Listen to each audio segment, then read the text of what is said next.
Quite a lot of rain across parts of Wales and the southwest as well, and there is a thunderstorm warning further east across many eastern parts of the UK, so a mixture of sunny spells and heavy downpours here, perhaps some hail and lightning mixed in as well, and some gusty winds, but in between the showers, temperatures into the mid-20s, so feeling pleasantly warm in any sunshine. As we move into this evening, then, we will focus our attention across western parts of Scotland and parts of Northern Ireland. So it's here where we're likely to really see that persistent rain lingering through much of the day and leading to a difficult commute home for some of us. So some water on the roads, some flooding potentially in places too.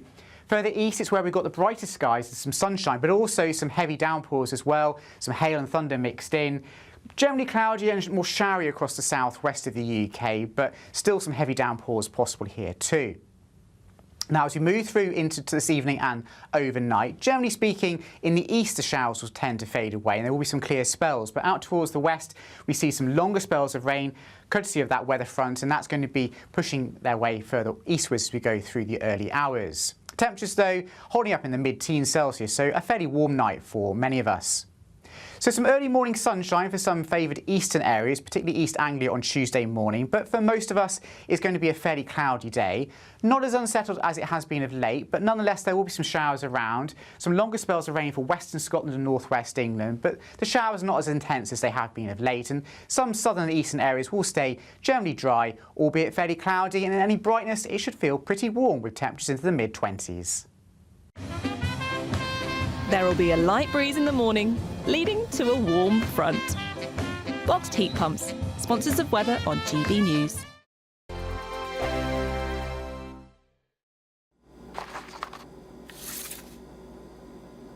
Crash Law 24 sponsors GB News Traffic and Travel Report. Good morning, this is the latest AI travel news from gbnews.com.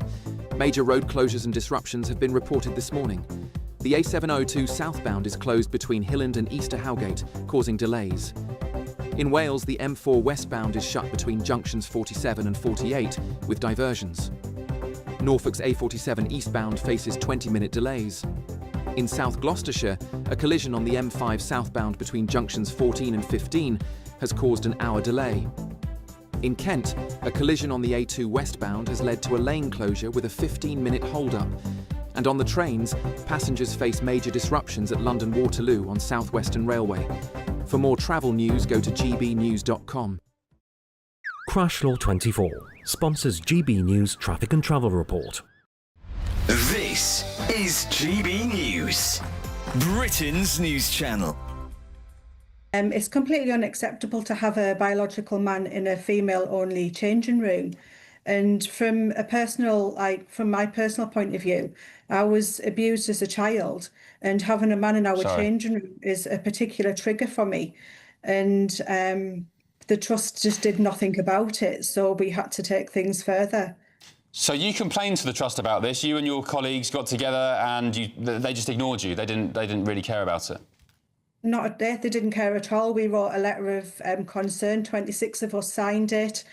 And the response was that we needed to be re-educated, we needed to broaden our mindset, and they backed this trans person 150%. So, Karen, this person who identifies as Rose, on one occasion they were staring at you or your colleagues' breasts in this changing room and asking, are you getting changed yet? Another of your colleagues had a panic attack. I don't think it was you. Is that accurate? That was me. And what do you make of people who call you a TERF? Or a bigot for complaining about this kind of thing, because that's what they say. They do, yes, but there's been loads of positivity out there for us. There's loads of positive comments, and I'm not a bigot. I'm not a TERF. I'm just fighting for what's right. I want to feel safe when I get changed. Yeah. There's what's happened to me could have happened to other people, and I want to be a voice for them to stand up and come forward and say this is not acceptable. Karen, you're a brave lady, you and your colleagues, and I'm glad, actually, it was Wes Streeting who intervened in the end, one of the more competent Labour ministers, who told Darlington Hospital, sort this out, pull your finger out, don't be so ridiculous, and he got involved and he sorted it out for you. GB News, the People's Channel.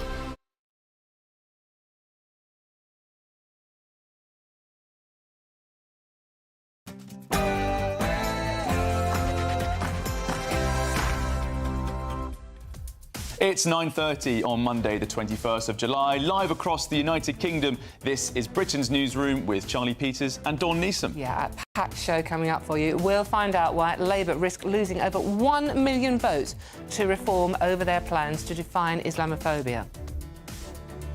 And off what? A new ombudsman steps in to tackle sewage pollution, soaring bills and sky-high bonuses for water bosses. Will this end Britain's water torture? The Lib Dems' Tim Farron spoke to GB News earlier today. Less convinced the government has got anything there to help us get around our concerns about the ownership structure of the water industry. But in terms of regulation, it looks like the government has done what we asked them to do, and we should welcome that. And missing mum. An underwater search has been launched for 38-year-old Rachel Booth. She was last seen at a petrol station in Cheshire in the early hours of Saturday morning. Now, reforming law and order. This morning, the Reform UK leader, Nigel Farage, will set out his plans to take back control of our streets, courts and prisons if he came to power. Who runs Britain? No, I mean, who really runs Britain? Where are our laws decided upon? And Conservative MP Suella Braverman unveils her plan for the UK could quit the European Convention on Human Rights and accuses Strasbourg of judicial imperialism. And there is some Epping unrest. Further protests last night. 6 people have been arrested at a protest outside a hotel used to house asylum seekers. This disorder comes after an asylum seeker had been charged on suspicion of sexual assaults in the town. And England legend Paul Gascoigne was rushed to intensive care after a friend found him collapsed at home. He is in a stable condition and recovering in hospital. And the Lionesses are taking a stand because England's women will quit taking the knee after Jess Carter reveals she's received racist abuse on social media throughout the Euros. Her teammate Lucy Bronze wants more protection for players. People need to be held accountable for their actions, whether it's in person or online. The abuse is not okay, racism is not okay. I think more can be done and more should be done.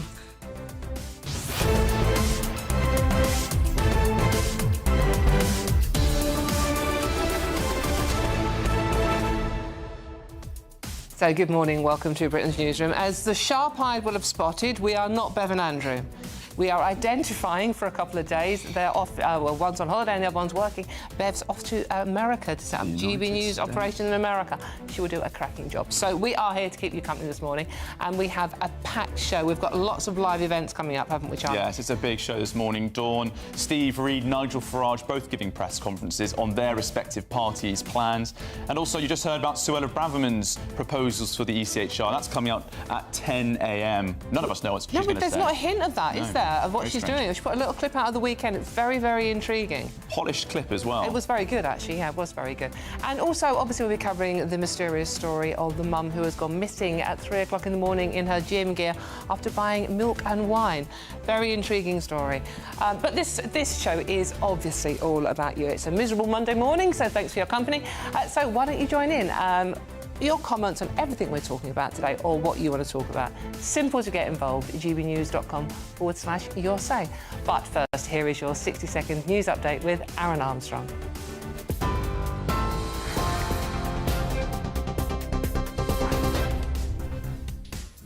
Very good morning to you. Our headlines from the GB Newsroom. A new ombudsman to tackle leaky pipes, incorrect bills and resolve other disputes is being created following a major review of the water industry. The report also recommends abolishing the regulator Ofwat as part of wider plans to overhaul the sector, as the government accepts bills will continue to rise over the next 5 years. Nigel Farage will pledge to take back control of our streets, courts and prisons as he announces Reform UK's proposals on law and order. He will promise 30,000 more police officers over the next 5 years, and also to deport foreign offenders to free up prison space. The search for a woman who's gone missing in Cheshire over the weekend has entered a 3rd day with underwater teams deployed. Rachel Booth was last seen in the Darlington area of Northwich in the early hours of Saturday. 6 people have been arrested during protests outside a hotel used to house asylum seekers in Essex. The disorder in Epping followed the arrest and charge of an asylum seeker last week on the suspicion of alleged sexual assaults. And Gaza's Civil Defence Agency says at least 93 Palestinians have been killed queuing for food on Sunday. The Israeli military has this morning launched a ground and air attack on the densely populated city of Deir al-Balah in the centre of the Strip after issuing fresh evacuation orders. Those are your headlines. A full bulletin coming up at 10 o'clock. For the very latest GB News direct to your smartphone, sign up to News Alerts by scanning the QR code or go to gbnews.com/alerts.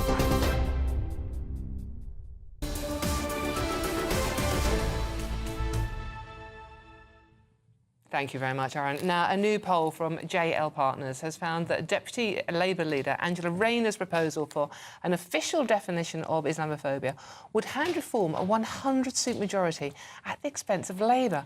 That's over 1 million votes. Is this a good use of the government's time, though, at the moment? I mean, Charlie, this is an area that's very important to you. You've done such important work on the grooming gangs, and lots of people are concerned that if we have a definition of Islamophobia, it would have made the conversation and all the work you did a lot more difficult. Well, it did. I mean, accusations of Islamophobia, of racism, have been rife on that issue, and a few other very thorny and difficult social issues that we have to tackle. We have to be able to speak freely about. And looking at this Labour definition that they're pushing forward. OK, so the APPG for British Muslims, the parliamentary group that pushing forward this idea, when they put forward a report about 6 or 7 years ago, they put the issue of grooming gangs, Dawn, in inverted commas. Oh, right, that old. Yep. And they said it was a subtle form of anti-Muslim racism.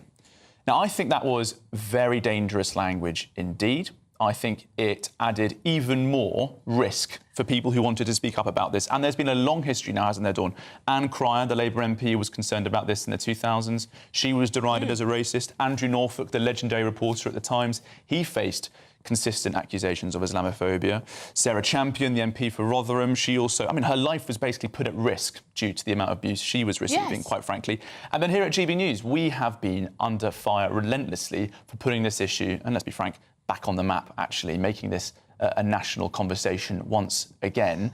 So it is regularly used to chill discussions, even now. In Rotherham, in Telford. Before we have the definition, it has been used to silence people. And can we just say, here and again, I can say this to them, blue in the face, it is not racist, it is not Islamophobic to be concerned about the wholesale abuse and rape of young girls. Yeah. That's not racism, that's not Islamophobia. No, that's just being concerned, wanting to protect children. In the towns where this is a problem, and we found over 50 different towns and cities, there are many towns that have been found in official reports, backed up by Louise Casey last month, where fears of accusations of racism did prevent investigation.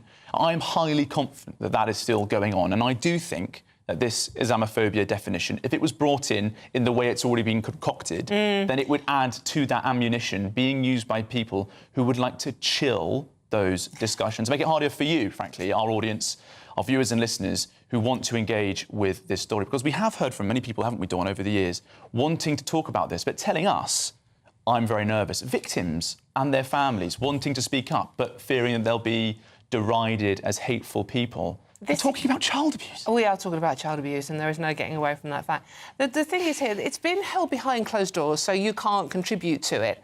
And what is it? We want your opinion on this, gbnews.com/your say. What is it so special about Islam and the original of Muslim that we need special laws? We have hate laws.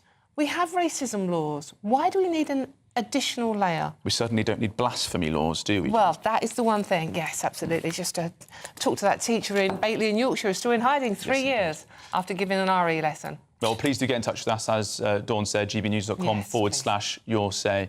Moving on now, though, because police are on the hunt for a missing woman who was last seen in the early hours of Saturday morning at a petrol station in her running gear. It's a very strange story. Rachel Booth, as you can see a picture of her there, who was 30 years old, was reported missing on Saturday after last being seen in the Northwich area in Cheshire at 3:50 a.m. Now, we're joined now by the former Scotland Yard detective, Mike Neville. Mike, thank you very much for joining us this morning.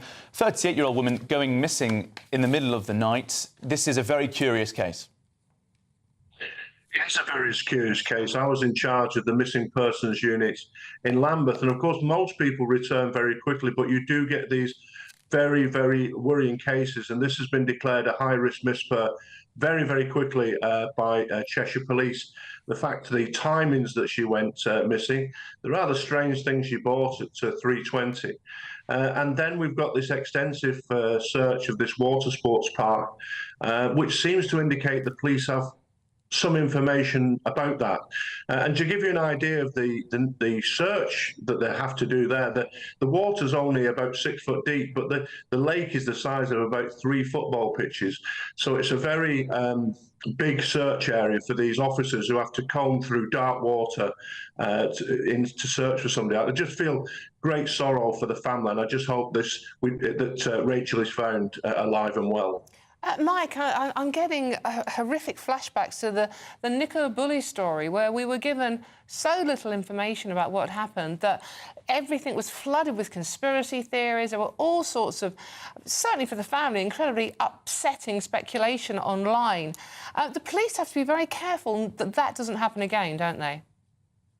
Yeah, absolutely. So we did see with Nicola Bulley this void created, which was then filled with all sorts of speculation, targeting the family, very hurtful things. And the police seem to have learned lessons, because you remember during the Jay Slater case, who went missing in Tenerife, and he was sadly found dead, but the police seem to have learned lessons about how they discuss these things with the media. So what I imagine at the moment with the Cheshire Police is there'll be a very senior officer who's appointed as Gold Commander who will make decisions around what's given to the media, and a very senior Detective Superintendent or Detective Chief Inspector will be running this inquiry operationally. So I think lessons have been learned about how the police deal with media in these cases. Mike, we just saw on our screens there a photo of this missing person, Rachel, at a petrol station where she has been said to have bought milk and wine, having jogged from 45 minutes away at 3:50 a.m. That's a very curious set of circumstances.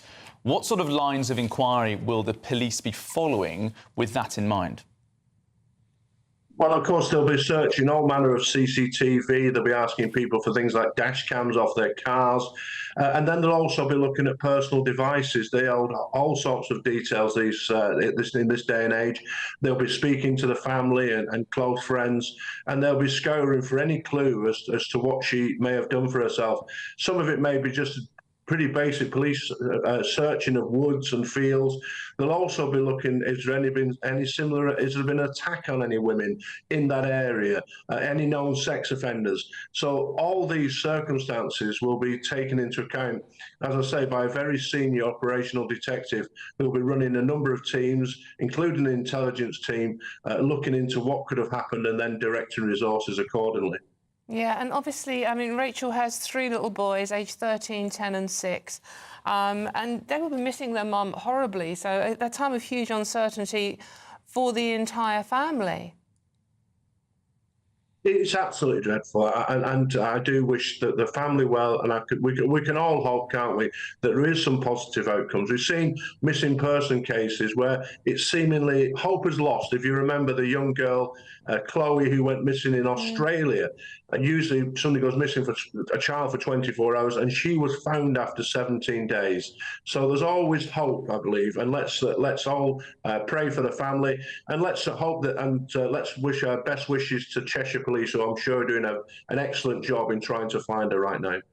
And Mike, we're also hearing that there are some searches taking place at a water-based adventure hub nearby from the scene where she was last spotted in Cheshire. Is there any significance in that, do you think? Is that potentially the police following a line of inquiry they've not made public? Or are those the sorts of places that police officers always look at in these missing persons cases? Well, they do seem to have named that establishment very, very quickly. So I don't know if they've got some intelligence that she either frequented that place, had access to that place, because it's a sort of holiday park as well, if you look at it. But as I said at the start, you know, the lake is very big. It's the size of 3 football pitches. The one good thing about the lake for the search officers is it's not moving water. With things like Nicola Bulley, that was a river.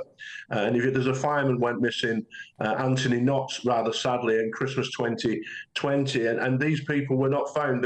They were found when the body re-emerged, and that's usually about 3 weeks after somebody's drowned. So let's hope that any search finds her alive, or secondly, that brings some kind of closure and we know what's happened to her. Indeed, yeah. Thank you very much. That's former Scotland ER Detective Mike Neville there. And if you do have any information about this, you are urged to get in touch with our Cheshire Constabulary, and I'm sure any information will be greatly welcome. There's 3 little boys at home waiting for their mum to come home. Must be worried sick. It is a very horrible. Concerning case, Tom. Hope it has a happy ending. Yes, indeed. Well, still ahead, if Reform UK do come to power, Nigel Farage wants to send the most serious criminals the message that they will be serving their times in jails overseas, including in El Salvador. OK, and up next, a huge review into the water sector recommends that the regulator Ofwat should be scrapped. Find out what that would mean to your bills, though. Don't hold your breath. But first, if you are in search of some holiday sun, then who isn't at this time? Here is the forecast. Can't wait to get in that sea. Lovely and warm. Just like the feeling of having great travel insurance. All Clear Travel Insurance sponsors GB News Travel Destinations Forecast. Hi there. It's hot and sunny across the vast majority of the Mediterranean at the moment. 1 or 2 showers in the north and fairly breezy across the Canary Islands and also Madeira. This northeasterly wind is bringing in a bit more in the way of cloud as well. Hot and sunny though for Iberia, most of Italy as well. Just 1 or 2 showers up towards Croatia and Slovenia. But for Greece and Turkey, hot and sunny, temperatures into the mid-30s. So do remember that sunscreen. And as we go through the next few days, it stays very similar. All Clear Travel Insurance sponsors GB News Travel Destinations Forecast. In the GB Newsroom, we bring you the news as it happens. With our team of dedicated journalists across the UK, we're ready to keep you up to date with what's happening every half an hour, every single day. Bulletins here on GB News, the People's Channel, Britain's news channel. This is GB News, Britain's news channel. King Charles is stepping back from one of the most traditional royal duties, that's riding on horseback for the Trooping of the Colour, which is coming up, I think, in a week's time, isn't it? At 76 and undergoing cancer treatment, he'll now take the salute from a carriage, just as Queen Elizabeth did in her later years. But as the King trades saddle for state coach, it raises a bigger question. Does the pomp and pageantry of royal events like Trooping the Colour still resonate with modern Britain? Or are we holding on to rituals that really reflect the country, and do we really care? I think the spectacle is important because it's symbolic, OK, and people really respond to that notion of heritage and grandeur. But I think it's about more than that. It's about constitutional monarchy. And there are 3 key points here. Constitutional monarchy produces higher standards of living than republics. It protects property rights and individual property because in the long term, it's not as vulnerable to ideology. And it holds a check on politicians as well. I'd much rather have King Charles than President Blair. And it's about continuity. Legoland is just a short hop, skip and jump away from Windsor Castle. It gets many more visitors than any royal castle or other event. So we don't need the royals to have spectacle. We can have spectacle without it. And Okay, I think, Peter, you're not suggesting chopping their heads off, are you? Oh, no, of course not. Of course not. No, I'd be very kind and gentle. But the one point that was made was that the royals are part of British culture and tradition. Well, in fact, the royals are German descent, who were basically, by their own internal agreement, took over the British throne. GB News, the People's Channel. At GB News, we love to hear from you, our loyal community. So drop us a line at gbnews.com/yoursay. There you can talk to each other and also to the presenters live on air. gbnews.com/yoursay, because GB News is your channel, Britain's news channel. Join me, Nana Akweer, for an informative, interactive news programme with a difference. It's fun.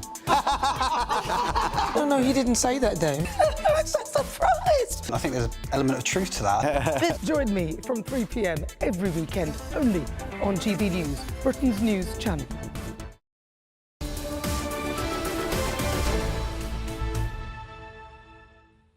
Good morning. It is 10 to 10 and this is Britain's Newsroom on GB News. Now, a major review into the water sector has recommended replacing Ofwat with a single body in England and another one in Wales, following years of criticism over dividends, executive pay and underinvestment. Yes, and that's putting it mildly.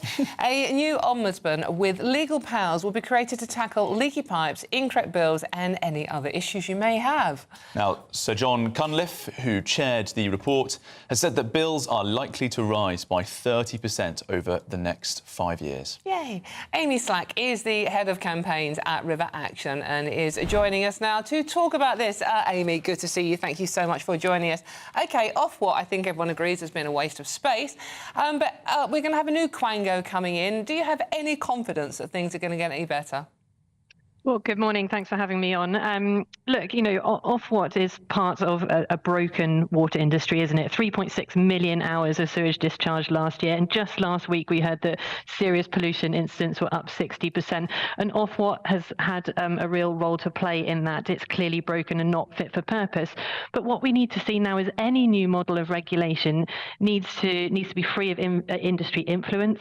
It needs to be well resourced. It needs to be have financial and environmental regulation at its heart, and have oversight, you know, regional oversight on planning, pricing and delivery, and is empowered to hold water companies to account, and that's what really matters with our regulators. We need to have regulators with teeth that can really hold whatever the industry looks like to account, and it's a completely broken system, and we need to look beyond this broken, failed privatisation model experiment, don't we? And Amy, you must be looking at our water infrastructure and really concerned about the lack of action over so many decades. No new reservoirs built, I think, since the early 1990s. Yes. That must be playing a part of your concerns as well. Well, look, yeah, but this is part of this. We need a systemic overhaul that really starts to address these problems, that removes the sort of vulture capitalist system that we've got in place, that makes sure that every penny that we spend on our bills goes to fixing this problem, not servicing debt, not paying huge huge executive pays, not paying out huge dividends to companies overseas, and we need to really see an overhaul to that whole system to look at other models of how our water industry is run. Now, we understand that this report is not going to consider complete nationalisation, but maybe a hybrid affair with part government-owned or part owned by us and part owned by private money. Does that sound like something that might work for you, or would you rather see the whole industry in the government's hands? Well, look, the privatisation model as it stands has failed. We're only one of 2 countries in the whole world that has a system like this. 90% of the world's water industry is run publicly, and we need to see a model that puts environment and public at its heart, and it needs to be in the interest of public benefit. So whatever that ownership structure looks like, it needs to make sure that environment and public is at its heart, that the money that's within that system is invested back into that system to make sure that our leaky pipes are fixed, that our water is safe to swim in, our water is safe to drink. We only have to look at countries across the Channel, Paris. We can see people swimming in the Seine now, which we didn't see 10 years ago. And those models have moved from a fully privatized system into various different forms of public ownership. That's mutual systems, completely publicly run, with some with hybrids. So we need to take the best of what we can see from overseas and apply that to our own system, make sure it works Amy for Slack, us. Head of Campaigns, River Action, thank you very much. And let's find out if our water system will be overwhelmed with upcoming rain. Here's the weather.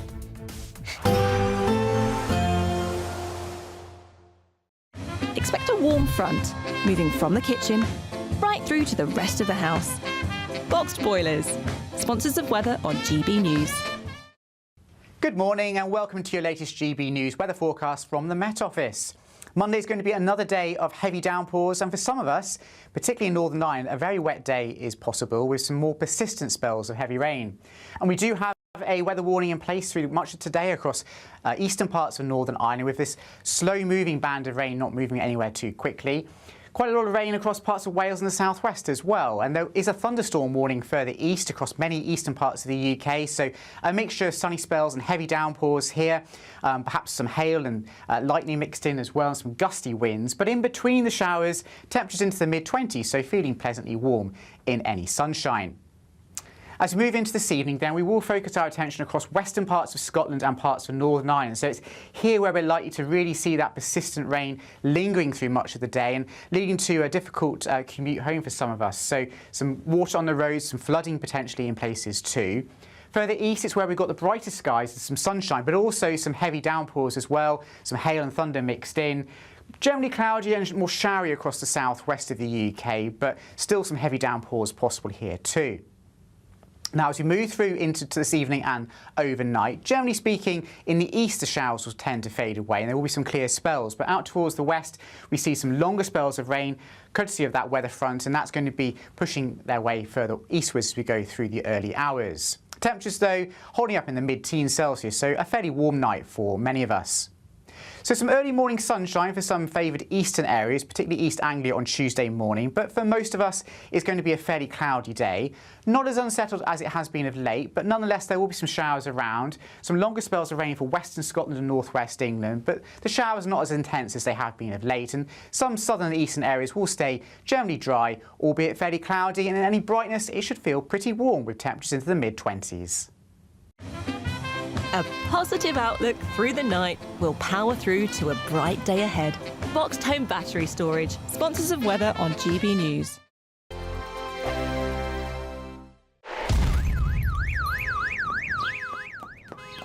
Crash Law 24 sponsors GB News Traffic and Travel Report. Good morning, this is the latest AI travel news from gbnews.com. The A723 Motherwell access from M74 southbound junction 6 off-slip is closed for roadworks, with diversions signposted. M4 westbound from junction 47 Penlurgar to junction 48, Hendy is closed for maintenance. In Kent, a road traffic incident on the A2 westbound has shut one lane, causing a 10-minute delay. In Gloucestershire, M5 southbound entry at Michael Wood Services is affected by a broken down vehicle closing one lane. And on the trains, there is major disruption on South Western Railway at London Waterloo and through Eastleigh. For more travel news, go to gbnews.com. Crash Law 24 sponsors GB News Traffic and Travel Report. Imagine having an extra £1,000 to spend each week for an entire year. £54,321 in tax-free cash could be yours.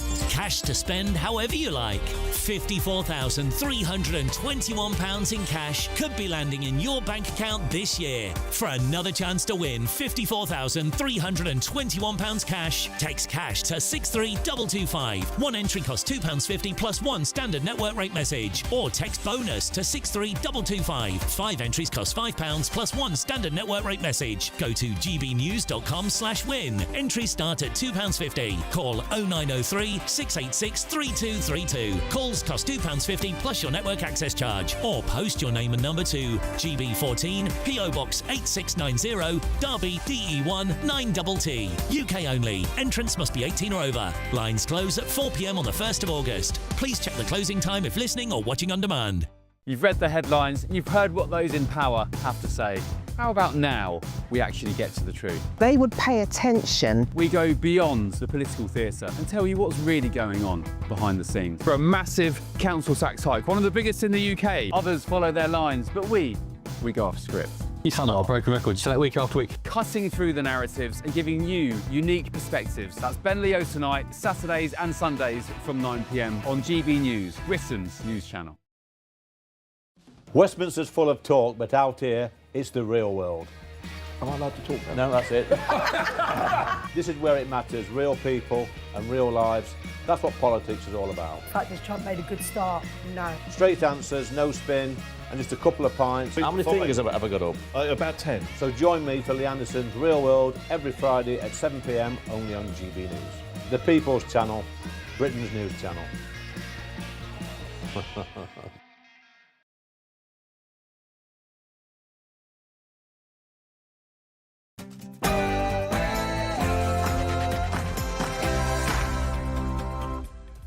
It's 10 a.m. on Monday, the 21st of July, live across the United Kingdom. This is Britain's Newsroom with Charlie Peters and Dawn Neeson. Yes, and packed hour coming up for you. Off with Ofwat, a new ombudsman steps in to tackle sewage pollution, soaring bills and sky-high bonuses for water bosses.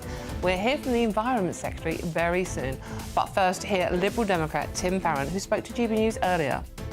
Less convinced the government has got anything there to help us get around our concerns about the ownership structure of the water industry. But in terms of regulation, it looks like the government has done what we asked them to do, and we should welcome that. And missing mum, an underwater search has been launched for 38-year-old Rachel Booth, who was last seen at a petrol station in Cheshire in the early hours of Saturday morning. Yeah, and we'll find out why Labour risk losing over 1 million votes to Reform over their plans to define Islamophobia. Reforming law and order. This morning, Reform UK leader Nigel Farage will set out his plans to take back control of our streets, courts and prisons if he came to power. Who runs Britain? No, I mean, who really runs Britain? Where are our laws decided upon? And yes, as you've seen, Conservative MP Suella Braverman unveils her plan for the UK, could quit the European Convention on Human Rights and accuses Strasbourg of judicial imperialism. And the Lionesses are taking a stand. England's women will quit taking the knee after Jess Carter has revealed that she's received racist abuse on social media throughout the Euros. Her teammate Lucy Bronze wants more protection for players. People need to be held accountable for their actions, whether it's in person or online. The abuse is not okay, racism is not okay. I think more can be done and more should be done.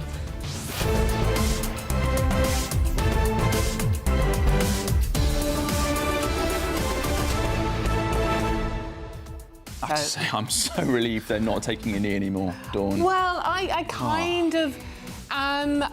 It'd been over-politicised. The original point, maybe, but over-politicised so much. And for one player to get so much abuse, it's just not on. It's very nasty. It's just like, can we just stop being so hateful towards players? You remember in 2021 we had the Euros final for the men's when lots of players got racist abuse online. Yeah. I was just looking at this morning and reminding myself how many people went to jail for things they tweeted at football. Oh, yes. And I heard Lucy Bronze there saying that players want more protection. The FA have said they've gone to the police. Now, look, don't get me wrong. Racist abuse online, really horrific. But should we really be putting people behind bars for what they say to footballers in an angry moment in a tweet? Well, there's a lot of that going on at the moment, isn't it? People put behind bars for what they say in tweets. Meanwhile, we have people who are committing sex crimes who are getting suspended sentences. Two-tier policing? Make it make sense. But we want your opinion on everything we're talking about. We have got a patch. We've got Nigel Farage coming up later, so you don't want to miss that, because he will be talking about what he's going to do for crime and criminals in this country. And you can bet he'll be slightly tougher on some of the issues we've been talking about. So let us know what you think. gbnews.com/your say and join in our conversation. But first, before we get into all of that, we've got a news update with Aaron Armstrong.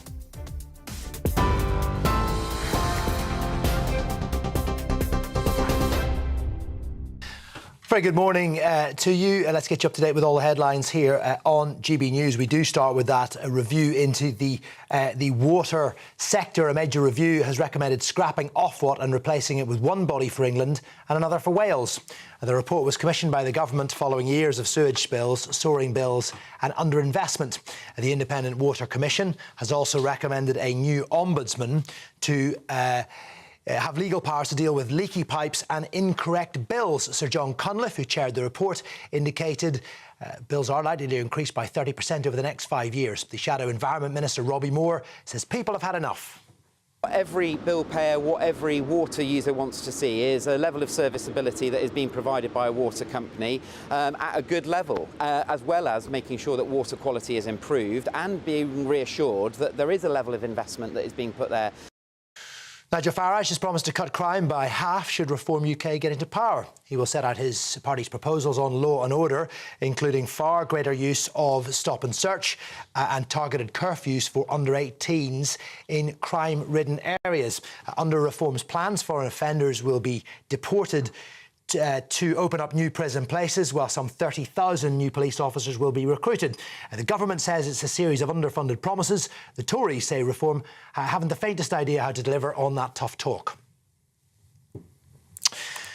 Now let's turn to the search for a woman who went missing in Cheshire over the weekend. It's entered a third day. The 38-year-old Rachel Booth was last seen in the Barnton area of Northwich in the early hours of Saturday.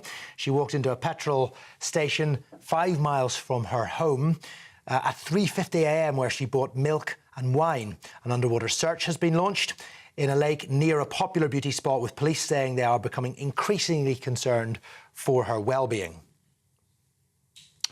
6 people have been arrested during the latest protest outside a hotel used to house asylum seekers in Essex. The disorder followed the arrest and charges of an asylum seeker last week on suspicion of alleged sexual assaults in the town. Police have described the protest as mindless thuggery.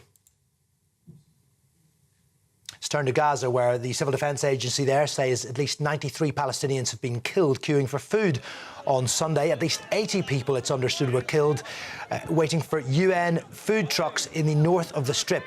The World Food Programme says its convoy came under gunfire from Israeli troops. A further 13 people died as a result of attacks near aid distribution sites in the south. The Israeli military, which has denied firing on civilians, has this morning launched a ground and air assault on the densely populated city of Deir al-Balah. That's in the centre of the Strip after fresh evacuation orders were issued. Russia has launched a fresh wave of drone and missile attacks on Ukraine overnight. Officials in Kyiv say 1 person was killed and another 7 wounded after the strikes caused multiple fires across the capital. Ukraine's Air Force says Russia launched a total of 426 drones and 24 missiles across the country, but only 23 of those drones hit their targets. Paul Gascoigne has been rushed to hospital after collapsing at home. This was on Friday. It's understood the former England midfielder was admitted to intensive care after being found semi-conscious by a friend before being moved to an acute medical unit. He's expected to remain in hospital for several days for treatment. Gascoigne has admitted to struggling with alcohol addiction for many years. The Football Association is in contact with the police after Lioness Jess Carter revealed she's experienced racist abuse throughout the Euros. A team statement has said that we stand with Jess and all Lioness players, past and present, who've suffered from racism. And the England team have also said they will not be taking the knee ahead of tomorrow's semi-final against Italy. And finally, live football will be made available on prescription to help try and alleviate the symptoms of depression. People will be offered free tickets to local games as part of this new effort to try to tackle depression across the country. The initiative part of a move to pioneer social prescribing to patients with mild or moderate symptoms of depression instead of taking medication. That's it for the moment. I'll be back with more at around 10:30.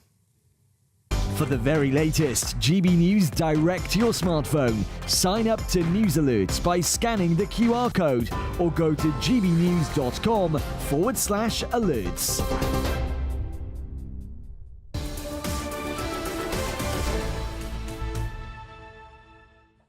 Hello, welcome back. This is Britain's Newsroom, live across the United Kingdom on GB News with me, Charlie Peters, and the lovely Dawn Neeson in for Andrew and Bev. Indeed, yeah, and happy to be keeping the seat warm for them. Lots of you have been getting in touch already, because do remember that this show is all about you and what you think at gbnews.com/your say. Dave has got in touch, and good morning, Dave, and you are echoing what a lot of people are thinking about the Islamophobia definition. Dave says, Dawn, I'm getting really concerned with some of the Labour MPs, the way they seem to pander for the non-Indigenous people of this country. This is Dave's word, by the way. I believe it's just to try and keep their own positions intact. You know what, Charlie? I do think there's a lot of political backsides being covered here at the, well, with the grooming gangs thing, you know, at the cost of young girls and young women.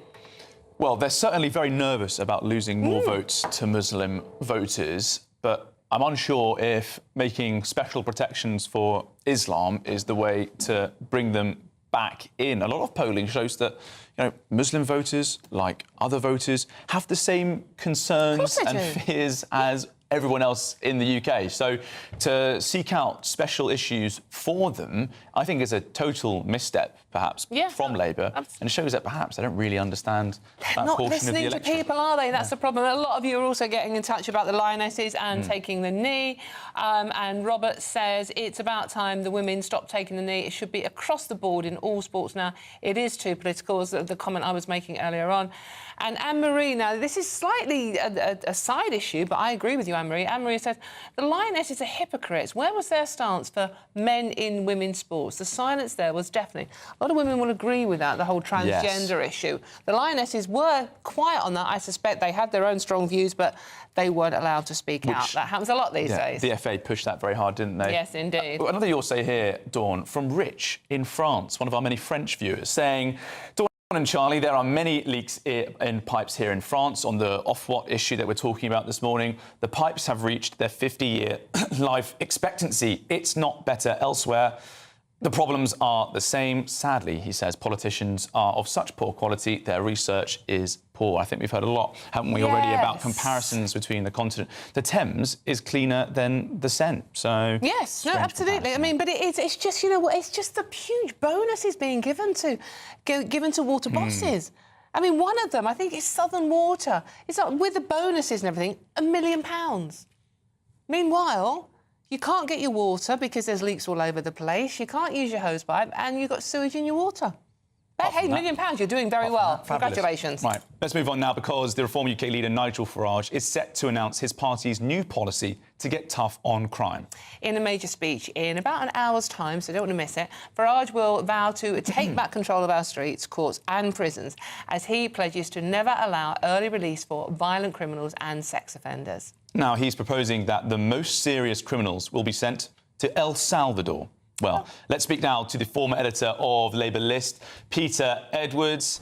Peter, great to see you this morning. There's no doubt, right, that Labour wants to get tough on issues around law and order, putting out the right messages in lots of areas for many voters. But they're not necessarily going to go this far, are they, the government, sending offenders overseas? Well, all governments want to be strong on law and order, but I think, regardless of party politics, Britain should not be outshoring its responsibilities, whether it's for people in the criminal justice system or people seeking asylum here. So, although on a totally different topic, but it still touches on the Home Office, the Rwanda policy, I thought that was wicked and irresponsible, because it's Britain giving up on its responsibilities to a poorer country. I'm both not surprised and staggered that Nigel Farage wants to send people to El Salvador, if that's the case. But it won't work, because they won't win a general election, and their policies, the detail, they often collapse under scrutiny. We are a long time off of a general election. We do know that. We have got 4 years to go till. But Nigel Farage is saying what people are thinking. We do need to be tougher on criminals. At the moment, we have people just walking into shops and taking what they want. Shoplifting is completely ignored. We have one rape reported every hour in London. Pretty much nothing is done about that. We have sex offenders being given a slap on the wrist and free to walk the streets again. I mean, Peter, it is a mess. And Nigel Farage is talking a good game at the very least. Well, I don't think Nigel Farage is talking a good game at all. But you made a very valid point about the conviction rate for sexual offences and rape is absolutely dreadful, and I think we'd all take that incredibly seriously. I wouldn't at all agree with you that nothing is done, but we know that rapes are underreported. That's incredibly worrying. We then know the conviction rate is also very low. And on the other point about lower-level crime like shoplifting, you know, I don't want to go on about austerity, but David Cameron closed, I think, 200 to 300 police stations, including in my neighbourhood. The impact of that has been enormously detrimental. And you have to remember, remembering this is GB News, and you're often keen to speak up for people who might perhaps be marginalised in political debate. Crime and economic crime hits poorer communities. Yeah, Peter, but of course it does. And I think that's why so many people are going to be listening into this speech and keen to hear what Nigel Farage says. Now, earlier you mentioned about this issue of offshoring responsibilities to other countries. So that's a failure of ours, referring to the Rwanda scheme. What's wrong with that, Peter? If other countries want to take on criminals, that we will pay them for that, some of the most serious offenders. Perhaps there are better prison systems overseas that we can use that are currently blocked from development in Britain. We don't want to wait 5 to 10 years for new prisons to be built. If there's one readily available in El Salvador, they want it, we want it. Obviously, the criminals don't, but it's not up to them, is it, Peter? Well, that's a curious line of argument for a channel called GB News to argue that we should send our public service issues for El Salvador to deal with. We're a larger economy than El Salvador, as I understand it, and I'm not an El Salvadorian expert, and you may not be either. Not an export, not a criminal, I hope, Peter. So, yeah, it won't be exported there just yet. We're slightly more stable economically. Britain is a stable democracy, and we're very good at building stuff when we have the manpower and woman power to actually do it. It's madness to send prisoners to El Salvador, but I'd also be against sending them to France or Italy. Britain is a mature economy with a stable democracy. The answer to these things is not to give up. It's to have an argument, as we're having now, an election, and then pick the party that we think we can do this. And, it's not my job to defend everything Labour Party does, but it is trying to revive the prison building programme that stalled over the last 15 years. OK, Peter, thank you very much there. That is former editor of the Labour list, Peter Edwards. Thank you very much. And what do you think? GBNews.com/your say. We're still waiting to hear Nigel Farage exactly give us the details on what's happening here. Well, Peter just briefly there said that this was the wrong thing for GB News to care about, with the GB in the name. What's wrong with having great international links for a country like ours? I don't see the problem. Anyway.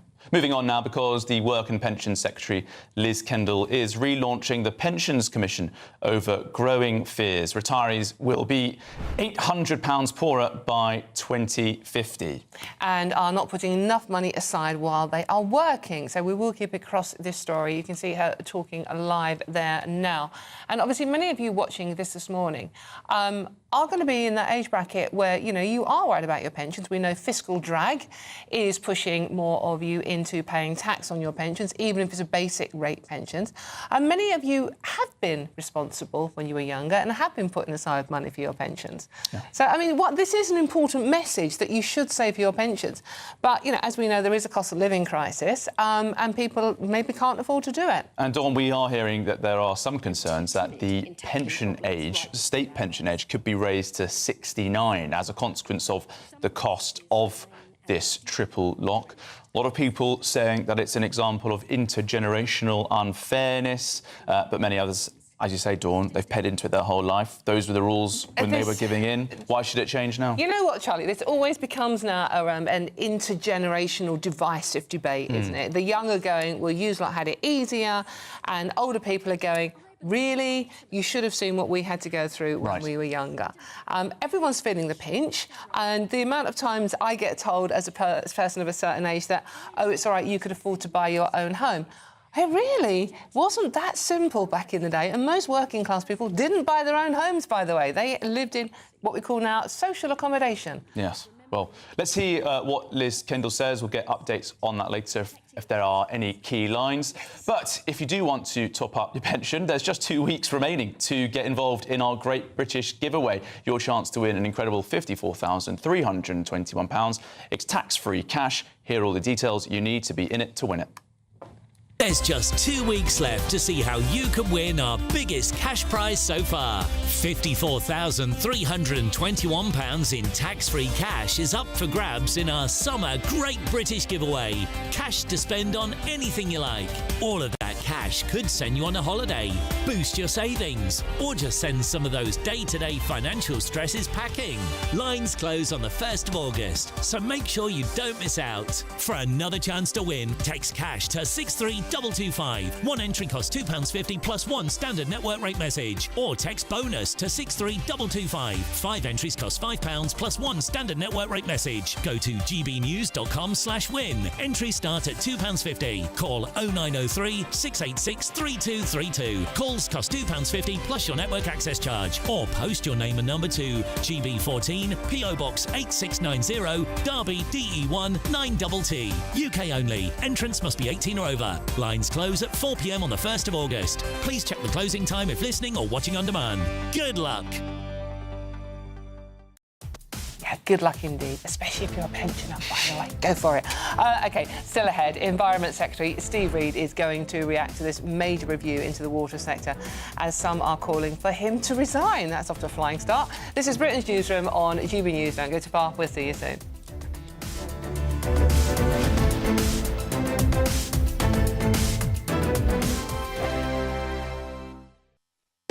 You want to know what's really going on in the corridors of power? Labour don't know what to do with you half the time, and that makes you quite lethal in the chamber. Get behind the headlines with Chopper's Political Podcast. Join me, Christopher Hope, as I sit down with the great and the good of British politics. We'll see where this ruling takes us. These are the stories shaping our nation. Chopper's Political Podcast, available now on all platforms. Listen in and stay ahead. Exciting news. Every Friday, my Patrick Christie's Tonight Show is going to have a twist to it. We're welcoming some special guests. You. That's right, on Fridays I'm going to be doing my show in front of a live studio audience, because this show is about you and what you have to say. It's going to be the same big debates, same big topics, same big opinions. But every Friday night at 9 p.m, you are invited to come on down to Patrick Christie's Tonight to be a part of the action. Only on GB News, the People's Channel, Britain's news channel. Britain's Newsroom, weekday mornings from 9:30. Poll, it doesn't surprise either Bev or I, shows that most Brits believe that Britain is in decline.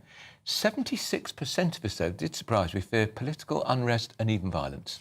And those fears come amid violent riots, of course, in Ballymena in Northern Ireland. They've left dozens of police officers injured and the area largely destroyed in some cases, particularly the local leisure centre. Let's talk to our Northern Ireland reporter, Doogie Beattie. Doogie, this report comes on the back of sustained riots over, 6 days in the province? They are putting undocumented immigrants into areas of high deprivation.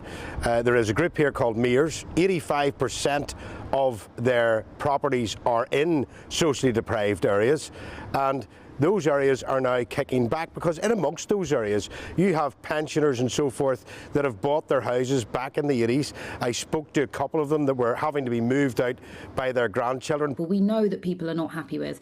I think first thing to say is that people are worried about their living standards. They think they've declined, and actually strikingly, in a different part of the survey we found that 4 in 10 people feel like they were worse off since the COVID pandemic. That was actually particularly pronounced amongst reform voters, but overall people are very pessimistic about their personal finances and their cost of living. So I think that's a huge driver. We also know that people aren't happy with the government's handling of immigration, and actually going back to that question about what's affecting people's living standards, which I think is a much better way of getting at how people are feeling about things like the economy. People perceive, including Labour voters, including a sizable chunk of Labour voters, that immigration has had a negative impact on their living standards. And I do think we're starting to see that filter through into pessimism about the country as a whole. GB News, the People's Channel.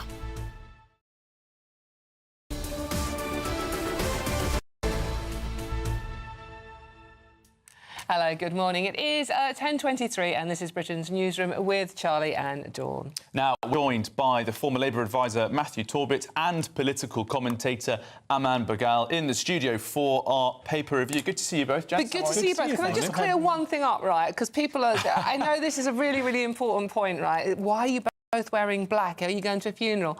It's actually a very dark navy. We are all in blue. And you'll never guess what colour Matthew and Amal have turned it in. Yes, it's team blue for you this morning. Yes, absolutely. It's not a political message, by the way, before you get excited. No. Right, OK, should we talk about serious stuff Speaking now? of political messages, yes, let's go to the Lionesses, Matthew, saying that they're no longer going to take the knee after one of their players receiving, they say, the torrent of racist abuse online. Is it time to drop this knee-taking business? I've been watching the Lionesses. I must have missed all the kickoffs and got in late because I'd not noticed they were doing this, I must admit, which maybe tells you about the sort of cut-through it maybe is having sort of 4 or 5 years on post George Floyd and Black Lives Matter. I don't know. I don't think it's my place to say, someone that doesn't really suffer racism. I remember at the time, Wilfred Zaha, who played at Crystal Palace at the time, as a black man, said, I'm not taking the knee. At the very beginning of all this. He was one of the few players that could get away with doing that. He broke from the script, didn't he? Yeah, and I think he sort of signalled that it's a bit of a gesture. Is anything going to really change? And I think with anything to do with racism, you need to see better education, investment in early years and ensuring that you're tackling it at root, at source. Whether reminding football fans is the way to go, I don't know. I've been in many, football crowds up and down the country and fans don't care for it. And also, it also provokes that weird thing of people see it as political. You get certain murmurs of booing in crowds I've been in. It makes for a bit of an unsavoury atmosphere. I'm not sure it's changing anything, and there's other ways to maybe do this. I don't know. You know what? I'm a West Ham fan, obviously. Sorry, Charlie. But I go to football with my mate who happens to be black, and I find he found it more divisive than ever.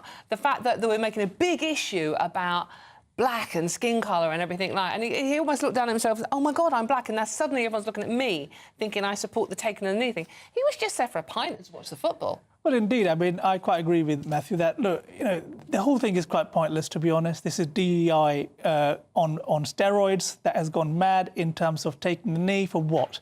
First of all, for George Floyd, I mean, all those years back, I mean, the whole thing got taken over by Marxists in their campaign for peddling division. But certainly here in the UK, I mean, we are not the US. Just look at the national England football team. We've had so many players who are of African origin. So where is the racism in the UK? There is none. We are the most warm-hearted. There is none. You're saying that as a person of colour. You are saying that as a person of colour. So take it this way. Perhaps you're looking to play down sort of victims of racism who are non-white. But take the grooming gangs, for example. White girls being singled out for their race. Is that an example of no racism in the country? I'm talking about national-level sport here, Charlie. I mean, of course, the grooming gangs whole scandal was racism against young white girls. If you don't think there's any racism in sport whatsoever? Well, look, of course there'll be cases of racism or cases of bigotry. That is a wider reflection of wider society. But I think if you look at the national teams of England, the UK, of GB, look at the football team, look at the cricket team, right? And show me the same level of ethnic diversity in any other national team anywhere in the world. I was thinking back to 2020 when footballers started having the BLM badge and the NHS badge on their shirts. I'm a Spurs fan. We haven't worn any crests to celebrate our success for quite a while. We've now got the Europa League winners badge. But there was a period when we had more political symbols on our shirts than we had success. And that's true for most teams. That was a strange period, wasn't it, when politics sort of took over everything for a small period.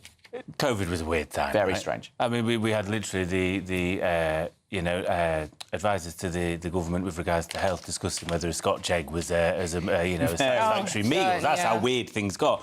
I think with regards to the politics, I think sport is inherently political sometimes. That's unavoidable. I know people pretend it isn't. It is.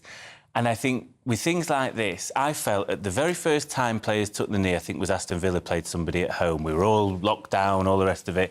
I think I'd missed the football. And they did it with no announcement. And it must have been pre-planned. I think the captains had spoke to the referee.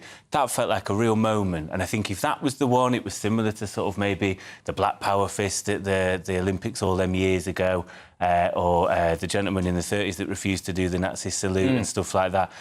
That felt like a moment. The rest of it felt almost performative, and I don't want to play down, people as well. I think it's about time a lot of these, clubs and teams abolish their PR departments. To be honest, they're completely out of touch with the public sentiment. Of course, politics should be kept out of sports. The only flag, the only symbol, the only emblem that a national team should be wearing is the Cross of St. George on their armbands, on their chests. And that should be the only thing that they should be bothered about. It does. It has got a bit confusing. That was certainly symbolising. OK, let's move on to the other story on the BBC News. This is a story that's been going on for a few days now. This is 6 arrested as hundreds protest outside that migrant hotel in Essex. Aman, this is your story. Indeed. I mean, look, Britain is fed up, completely fed up of what we're seeing in towns and villages now up and down our country. Initially, it was hotels in towns and cities. Now it's being filtered through into smaller towns and villages in places that you would never imagine any type of unrest happening.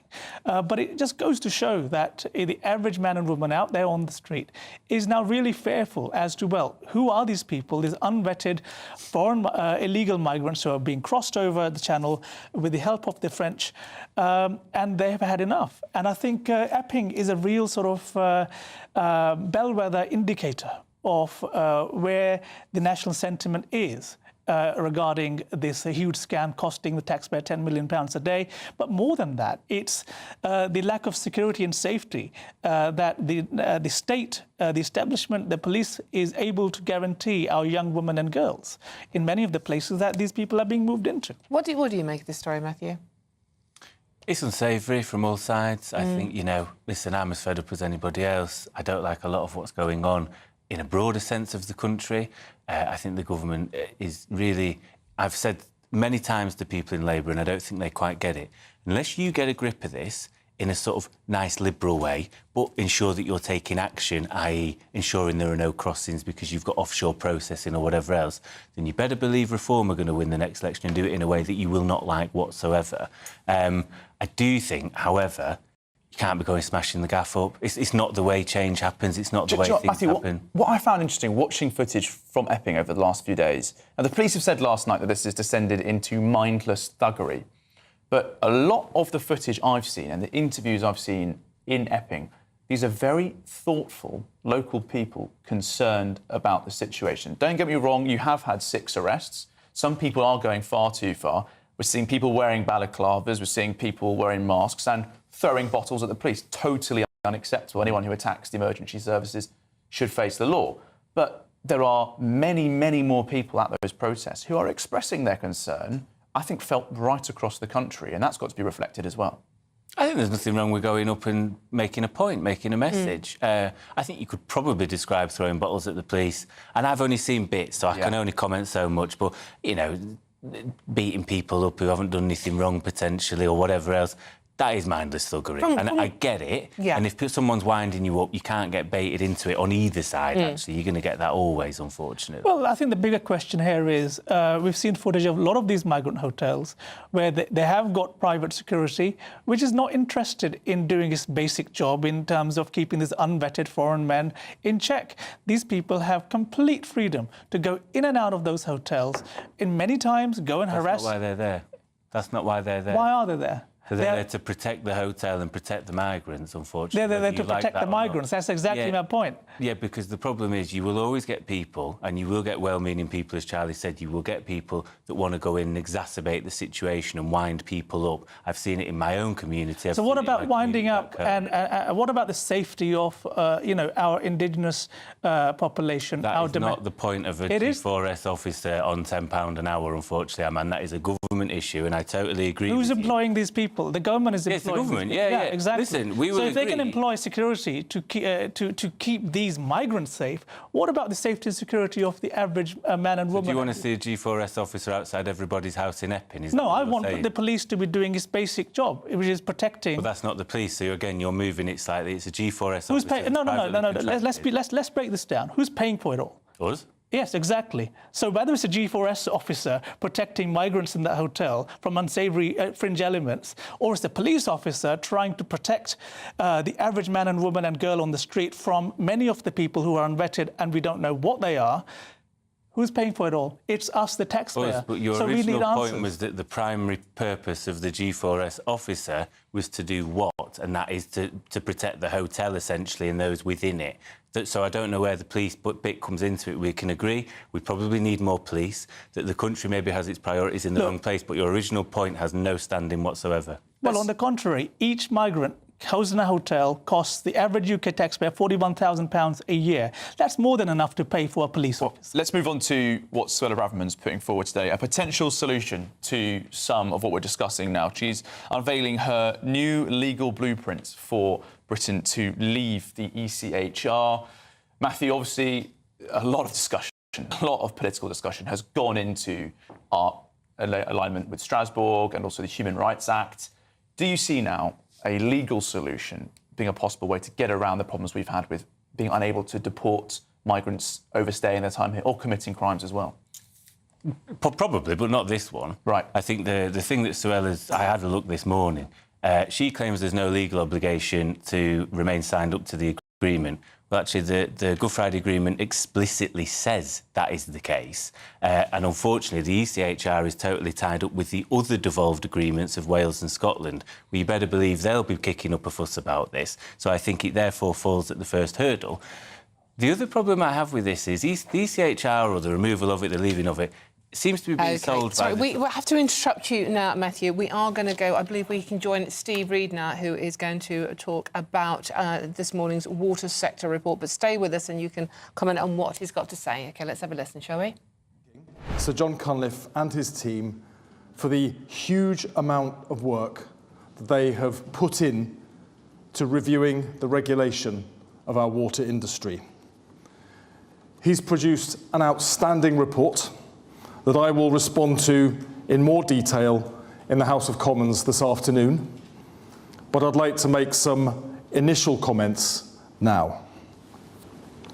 It is clear that the water industry in this country is broken. Our rivers, lakes and seas are polluted with record levels of sewage. Water pipes have been left to crumble into disrepair. Soaring water bills are straining family finances. There are hosepipe bans across the country right now because not a single new reservoir has been built in over 30 years. The lack of water infrastructure is holding back economic growth. Water companies have been allowed to profit at the expense of the British people when they should have been investing to fix our broken water pipes. A broken regulatory system let them get away with this, failing customers, investors, and the environment. The public expressed their fury in the last year's general election, and they voted for change. That change will now come. In just 1 year, this government has put in place the building blocks to clean up our rivers, lakes and seas. First, we have restored accountability by giving the regulators more teeth with a ban on unfair bonuses, severe and automatic penalties for breaking the law, and jail sentences for serious offences. Second, we've launched one of the biggest infrastructure projects in British history to clean up our rivers, lakes and seas. £104 billion of private sector investment will rebuild the water network, upgrading crumbling pipes, repairing leaks and building new sewage treatment works around the country. This is the biggest investment in the water sector's history, and it allows me to make a new commitment to the country. This government will cut water companies' sewage pollution in half within 5 years. This is the most ambitious sewage reduction target that any government has ever set. Over a decade of national renewal, we will restore our rivers, lakes and seas to good health. The third building block for change is today's final report from Sir John Cunliffe's Independent Water Commission. It offers a blueprint for fixing our broken regulatory system so the failures of the past can never happen again. I agree with Sir John that water regulation has been too weak and too ineffective. Having 4 separate regulators with overlapping and conflicting remits has created a merry-go-round that has failed customers and the environment. Ofwat has failed to protect customers from water companies' mismanagement of their hard-earned money. So today, I can announce that the Labour government will abolish Ofwat. In the biggest overhaul of water regulation in a generation, we will bring water functions from 4 different regulators into one. A single, powerful regulator responsible for the entire water sector.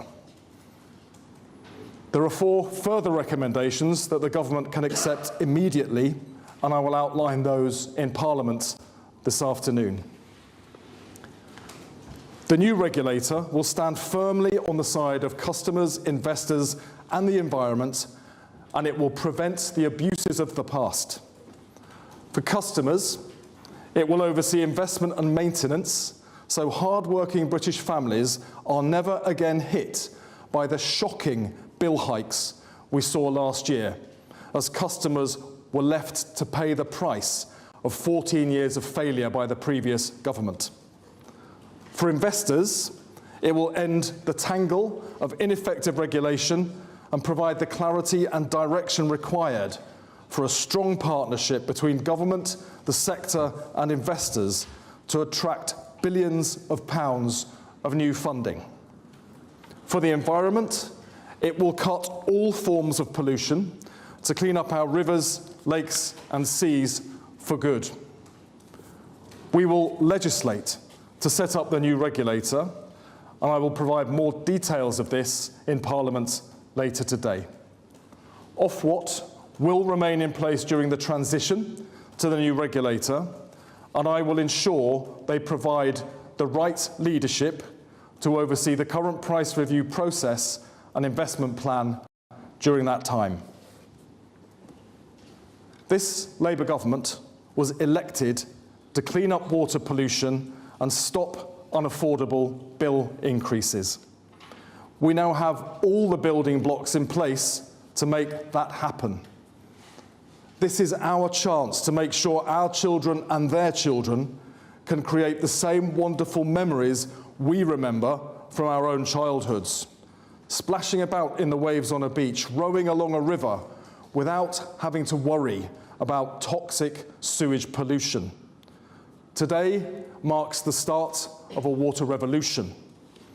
We are establishing a new partnership where water companies, investors, communities and the government will work together to clean up our rivers, lakes and seas for good. Thank you very much.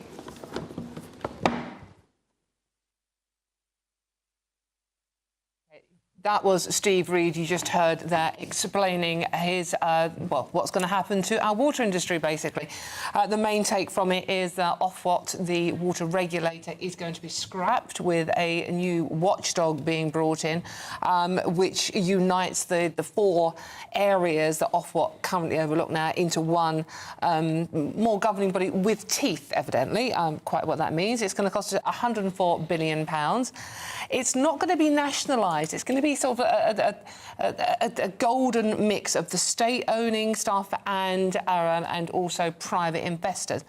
The problem I've got with this one, Charlie, and I didn't hear explained exactly how you're going to attract investors when they're not going to get a profit from it. And especially when they're using very stern language about private water companies who'd be wanting to dip their toes into that market. But Steve Reed referring there to the root and branch reform of the industry that he says is required, as voters are furious with how they're being treated and that 36% rise in water bills. We'll be getting some more reaction to that after your Holiday Sun weather forecast.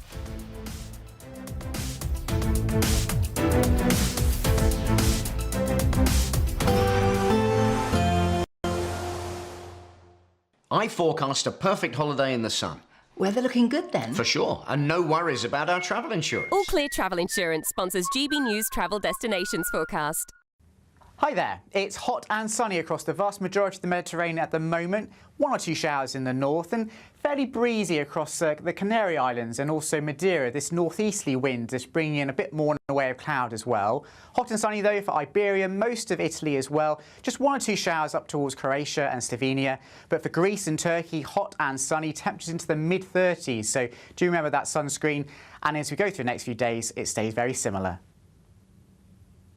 All Clear Travel Insurance sponsors GB News Travel Destinations Forecast. Hi, I'm Michelle Dewberry and my show is your opportunity to cut through all the noise and dive in headfirst to some robust debates. Ideas clash. Situation, isn't it? No, Because the failure is... You're deliberately avoiding my point. Nothing's held back. And if you think this is the end of it, wait for more. And we do not shy away from the difficult stuff. Sometimes I want to shake people and say, if only you understood. So join me on Dubes & Co weeknights at 6 p.m, only on GB News, Britain's news channel. Join me, Nana Akwe, for an informative, interactive news programme with a difference. It's fun. No, he didn't say that, Dave. I'm so surprised. I think there's an element of truth to that. Join me from 3 p.m. every weekend, only on GB News, Britain's news channel.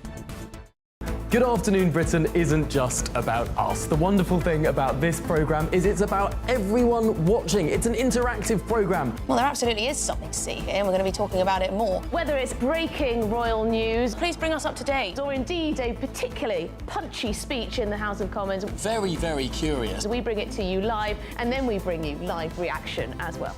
That's Good Afternoon Britain, weekdays from midday. Only on GB News, the People's Channel, Britain's news channel.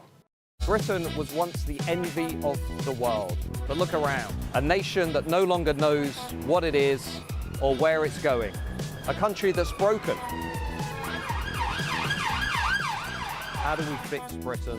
How do we bring it back? Friday night with Matt Goodwin at 8 p.m. only on GB News. You've read the headlines, you've heard what those in power have to say. How about now we actually get to the truth? They would pay attention. We go beyond the political theatre and tell you what's really going on behind the scenes. For a massive council tax hike, one of the biggest in the UK. Others follow their lines, but we go off script. You sound like a broken record. You say that week after week. Cutting through the narratives and giving you unique perspectives. That's Ben Leo tonight, Saturdays and Sundays from 9 p.m. on GB News, Britain's news channel. From the school run to the home run, watch a new show for all of Britain. He can say whatever he wants. A straight-talking show where all voices are heard. And, you know, when are we going to stop talking about smashing the gangs and actually do it? With the stories that matter from every part of our country. There's a bit of a crash landing there for your Chancellor. Bold, fearless and standing up for you. That's me, Martin Daubney, 3 p.m. till 6 p.m, weekdays, here only on GB News. The People's Channel, Britain's news channel. At GB News, we love to hear from you, our loyal community. So drop us a line at gbnews.com/yoursay. There you can talk to each other and also to the presenters live on air. gbnews.com/yoursay, because GB News is your channel, Britain's news channel.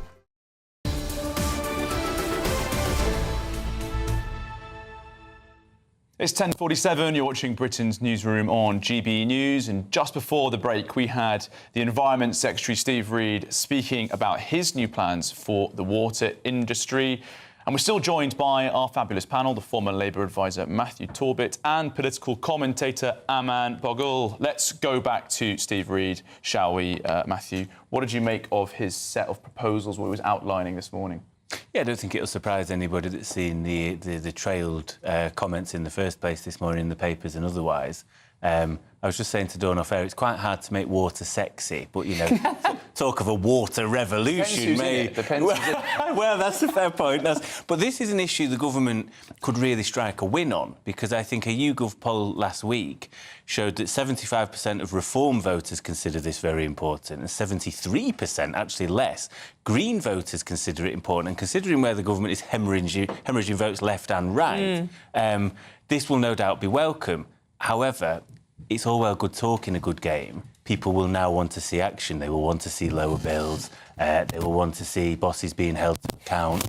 And they want a system that works and feel able, as Steve Reid said, the Environment Secretary, to be able to go into the sea and not worry about it or paddling in local water streams and whatever else. So I think good, but people want to see the action that follows. Aman, we did hear then a very definite promise, which is unusual from politicians these days, that within 5 years, this Labour government will have cut the sewage in our waterways, and it would almost be, we'd have the clean water we had back in the 60s and 70s. By the way, I was there, we didn't. A lot of kids got polio in the 60s and 70s, just pointing that one out. But that's a promise. 5 years, no sewage in our waterways. Well, it's a bit like everything else that comes out of this Labour government, Dawn. We're led by this Ilivac of a Prime Minister. Sorry, Aman, I'm just going to bring Fergal Sharkey in here, because he's a campaigner on this for a long time. Fergal, thank you very much for joining us this morning. Fergal, what do you make of what you have heard? I'm afraid this is now becoming nothing more than a Greek tragedy, and not a particularly good one. Let's just reflect and recap the last 4 days in the water industry. On Thursday, Southern Water arrogantly defied government's bonus ban and simply doubled the chief executive's salary. On Friday, government announced that there had been a 60% increase in serious pollution incidents. And yesterday, as you imagined, government reeled off this long list of policies, which, when you looked at them, an awful lot of them are actually stuff that had been developed and announced and was in process under the previous Tory government. Now, you've just highlighted one of them, 50% reduction in sewage dumping by 2030. Ofwat actually had already announced that particular policy over a year ago. And in fact, when you look at the numbers, the announcement made today by government is actually worse than the one that was made by Ofwat a year ago. The whole thing is just literally becoming utterly shambolic. Fergal, what did you want to hear? What do you think they should be saying? What do you think they should be doing? Well, what John Cunliffe should have been allowed to do, and government specifically, they banned him from doing it. Sitting at the heart of this is not customer dissatisfaction. It's not public unhappiness. Sitting at the beating heart of this is corporate greed, financial manipulation, the £84 billion of dividends they've run off with, the £74 billion worth of debt, the fact that they're now dumping millions of hours worth of sewage into our rivers and onto our beaches, and all of it is blatantly exploiting bill payers and the environment. And that, the nub of it, has not been dealt with and not even remotely discussed. Sacking a regulator who has, by the way, failed. But you cannot talk about sacking and abolishing Ofwat without also adding the Environment Agency to that list. They jointly have regulated this industry for 35 years. They both failed. Well, Fergal, the water industry is broken. That's what Steve Reid has said this morning. It seems to be there's no disagreement on that point, but there is still plenty of disagreement on how to fix that broken industry, with the Tories saying that they cautiously welcomed this report from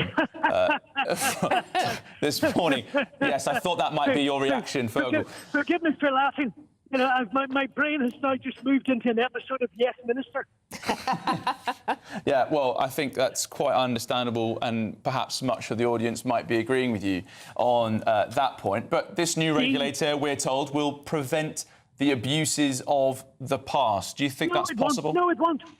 Let me put this on record. Ofwat and the Environment Agency have all of the power and authority and all the teeth that they could ever possibly want.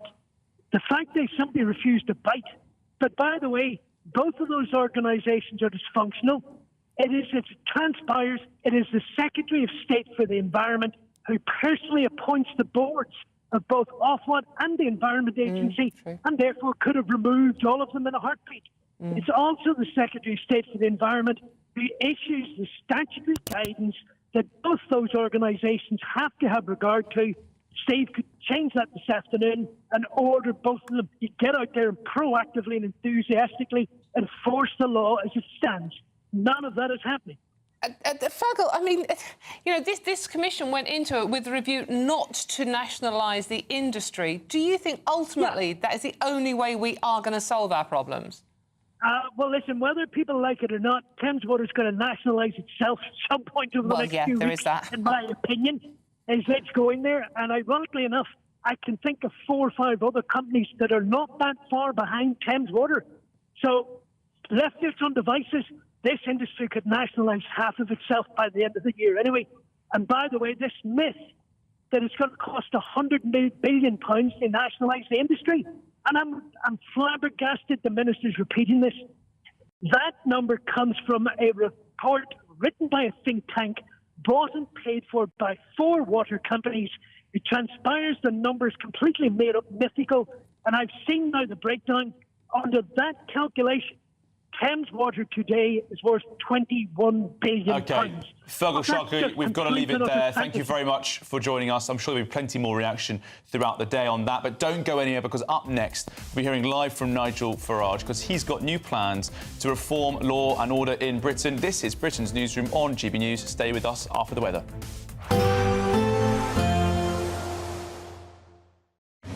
Even though we'll see a cloudy start, it'll be a bright outlook for the rest of the day.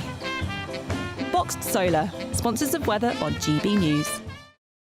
Good morning and welcome to your latest GB News weather forecast from the Met Office.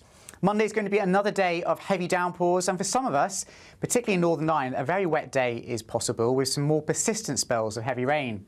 And we do have a weather warning in place through much of today across eastern parts of Northern Ireland, with this slow-moving band of rain not moving anywhere too quickly. Quite a lot of rain across parts of Wales and the southwest as well, and there is a thunderstorm warning further east across many eastern parts of the UK, so a mixture of sunny spells and heavy downpours here, perhaps some hail and lightning mixed in as well, and some gusty winds. But in between the showers, temperatures into the mid-20s, so feeling pleasantly warm in any sunshine. As we move into this evening, then, we will focus our attention across western parts of Scotland and parts of Northern Ireland. So it's here where we're likely to really see that persistent rain lingering through much of the day and leading to a difficult commute home for some of us. So some water on the roads, some flooding potentially in places too. Further east, it's where we've got the brightest skies and some sunshine, but also some heavy downpours as well, some hail and thunder mixed in.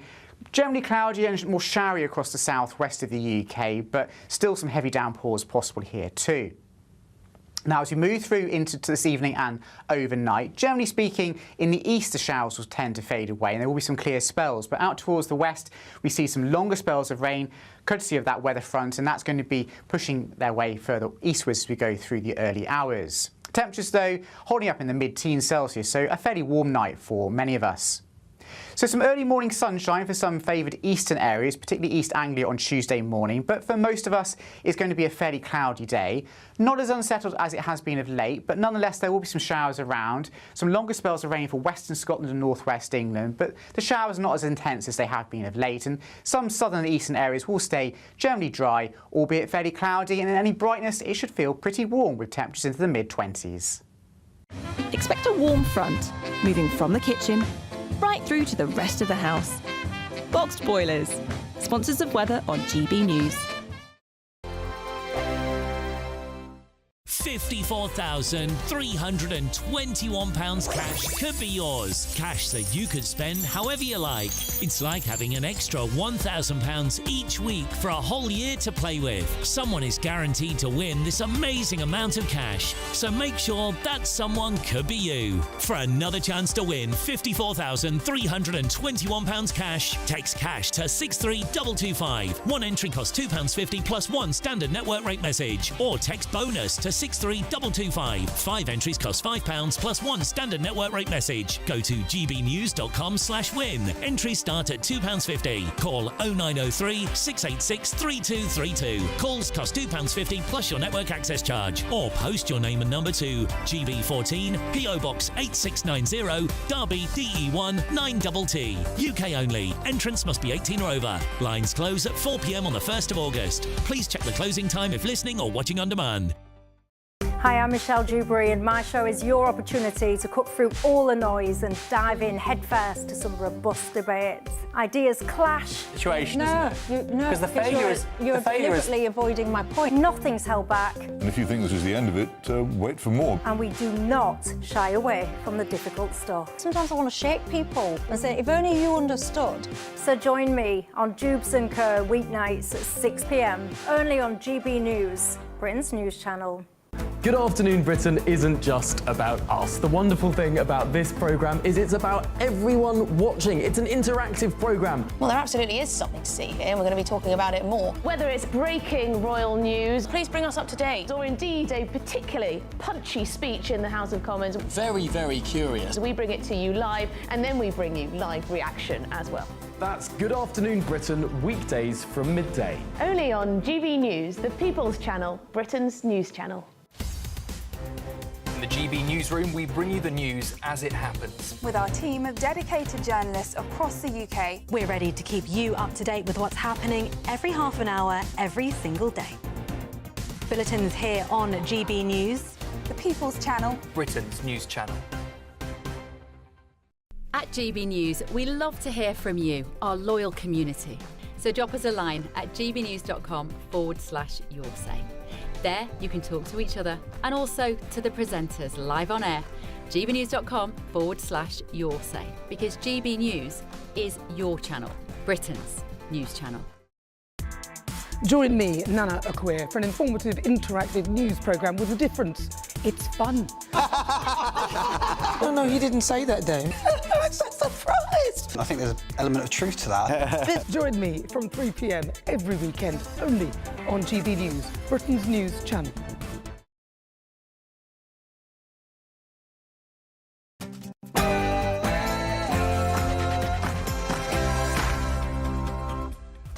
It's 11 a.m. on Monday, the 21st of July. Live across the United Kingdom, this is Britain's Newsroom with Charlie Peters and Dawn Neeson. Yes, we'll find out why Labour risk losing over 1 million votes to reform over their plans to find Islamophobia. What has failed to protect customers from water companies' mismanagement of their hard-earned money. So today, I can announce that the Labour government will abolish Ofwat. That was a clip about Ofwat, not about Islamophobia. But we'll also be looking at law and order. We've got Nigel Farage speaking shortly about how he's going to set out his policy to restore the law in Britain. Yeah, and obviously we're covering that story about the missing mum. A search has been launched for 38-year-old Rachel Booth. She was last seen at a petrol station in Cheshire in the early hours of Saturday morning. And there's been unrest in Epping. 6 people have now been arrested at a protest outside a hotel used to house asylum seekers. The disorder follows an asylum seeker being charged on suspicion of sexual assaults in the town. And England legend Paul Gascoigne was rushed to intensive care after a friend found him collapsed at home. He's in a stable condition and recovering in hospital. And the Lionesses are taking a stand. England's women will quit taking the knee after Jess Carter has revealed she's received racist abuse on social media throughout the Euros. Her teammate Lacey Bronze wants more protection for players. People need to be held accountable for their actions, whether it's in person or online. The abuse is not okay, racism is not okay. I think more can be.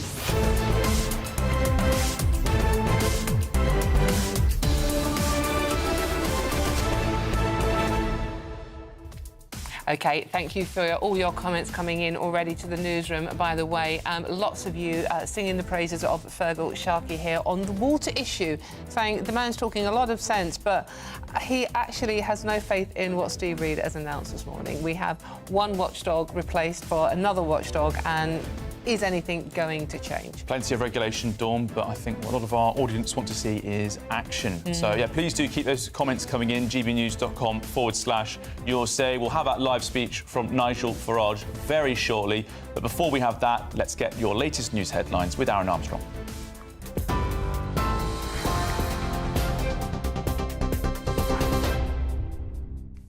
Hi there, very good morning to you. Not the afternoon yet, 2 minutes past 11. Our top story, the UK's water sector is going to be overhauled. A review into it has recommended scrapping the Ofwat and replacing it with one body for England and another for Wales. The report was commissioned by the government following years of soaring bills, sewage spills and underinvestment.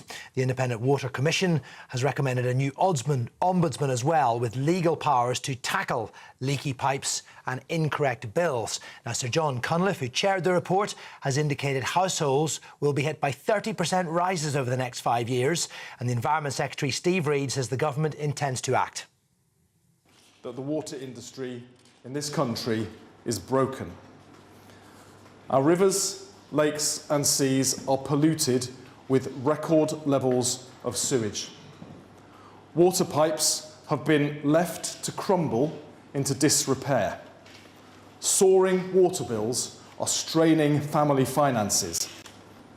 Ofwat has failed to protect customers from water companies' mismanagement of their hard-earned money. So today, I can announce that the Labour government will abolish Ofwat.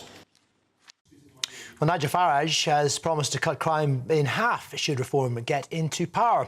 He will set out his party's proposals on law and order later, including far greater use of stop and search, targeted curfews for under 18s in crime-ridden areas and airport-style knife scanners. He's vowing to take back control of the streets and prisons. Under the plans, foreign offenders will be deported to free up prison space, while 30,000 more officers will be recruited over 5 years. The government says it's a series of unfunded promises.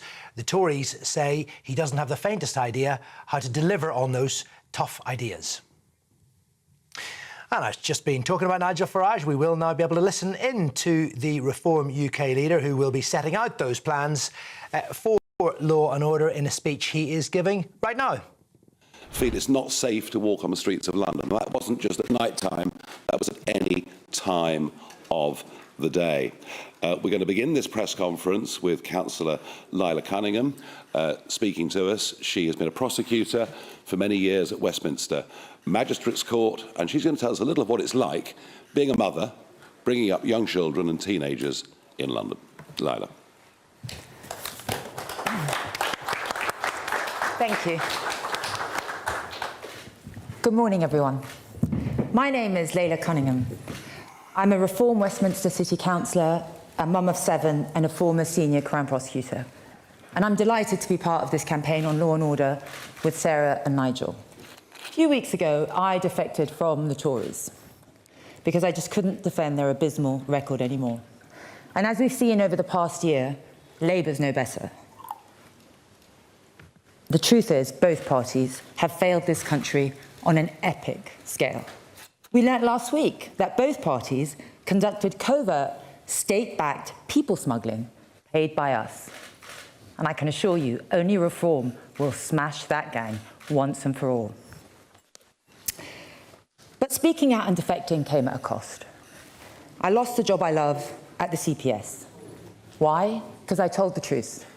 I told the truth about the lack of policing. I told the truth about the online safety bill that silences freedom of speech. And I told the truth about certain Muslim communities in this country that have brought immeasurable shame and fury on the wider community, and nobody dared call it out. But the CPS didn't like that, just like the establishment doesn't like Reform. They call us extreme or far right. Fine, so be it. We will never apologise for standing up for Britain and saying the truth. But for me, it's never just about politics. It's personal. Every time my kids leave the house, I feel sick. 2 of them have been mugged, 1 at knife points. I had to chase the muggers down myself. Not enough resources, I was told by the police. In fact, the local press have called me vigilante mum for my crime-fighting efforts locally. But my husband worries that I'll be stabbed one day. But what am I supposed to do? What are any of us supposed to do when those in charge do absolutely nothing?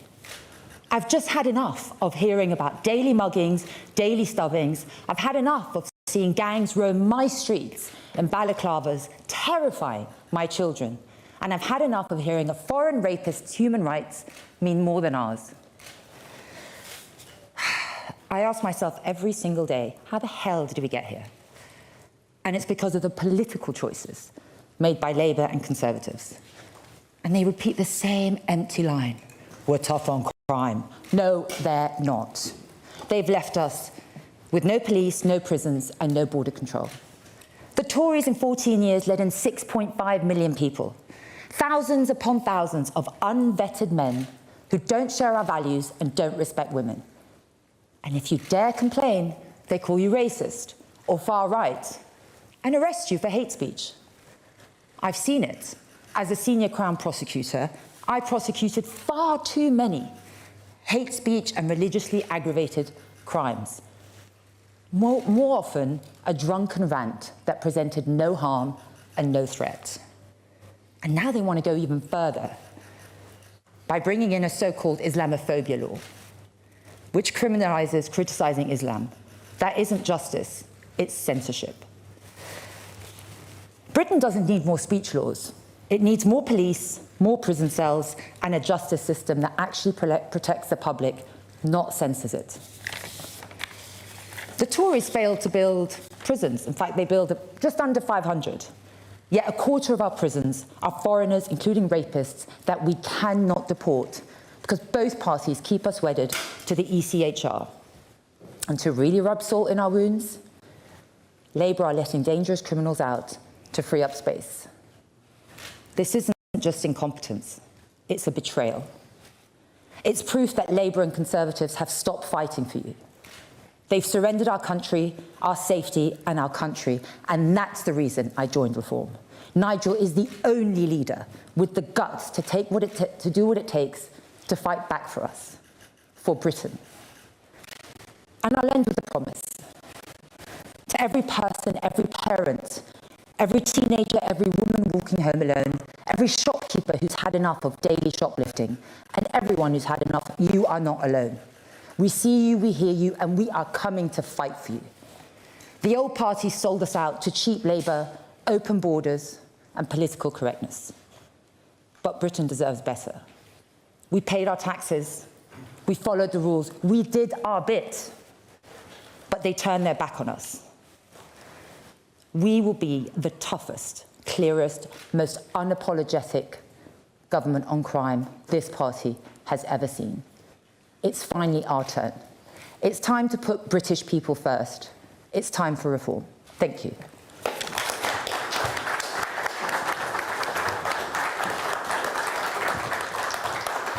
Leda, thank you. And yeah, I can imagine the anguish of parents with children, teenagers, going out onto the streets. You talked about London, but frankly, we could have talked about any other major city in the country, and the problems might not be quite as acute as London, but it's there and it's real. Now, up next is Sarah Pochin, who, of course, won the Runcorn and Helsby by-election by the vast winning margin of 6 votes. I was pleased because it was 4 before the recount, so we were going in the right direction. Sarah, before standing for us in that by-election, had for 20 years been a magistrate, and I know feels very strongly on the deterioration of law and order in our country. Sarah.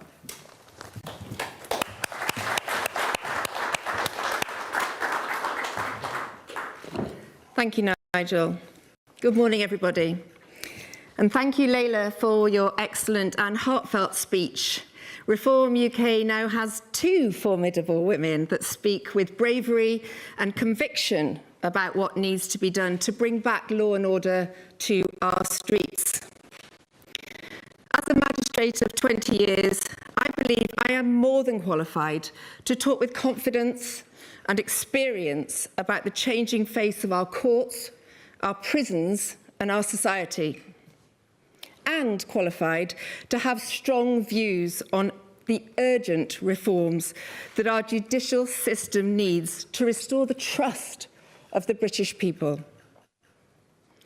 During my judicial career, I have witnessed significant changes to the kinds of cases dealt with by the Magistrates' Court. 20 years ago, I would deal with numerous shoplifting cases, but in recent times, individuals being prosecuted for shoplifting just doesn't happen. Why? Because shoplifting has become a crime that the police just ignore. The cost to business, the sheer nuisance factor, the abuse of security guards seemingly powerless to apprehend the perpetrators, all of this needs clamping down on. It doesn't matter whether it's a national supermarket or whether it's our local convenience store. Both matter and both deserve better. We need to restore law and order from the bottom up. No crime is too small to be prosecuted and dealt with. We need to restore discipline and respect in our society.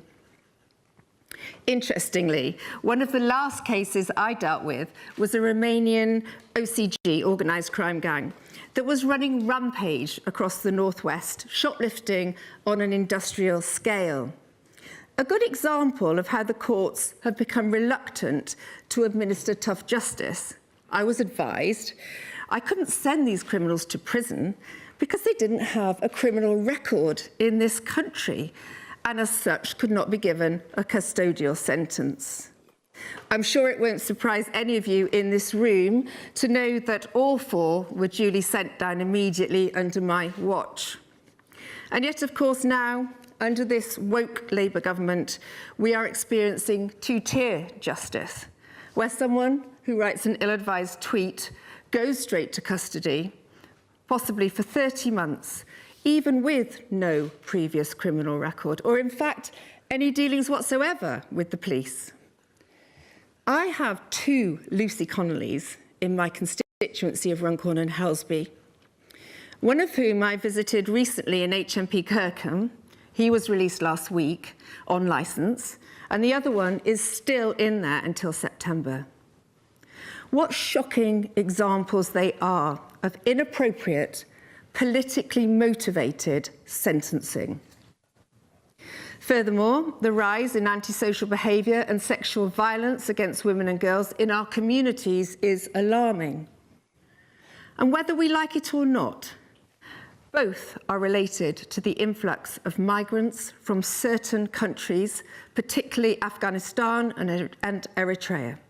We know that Afghanistani men are amongst the largest group of migrants that commit sexual violence against women.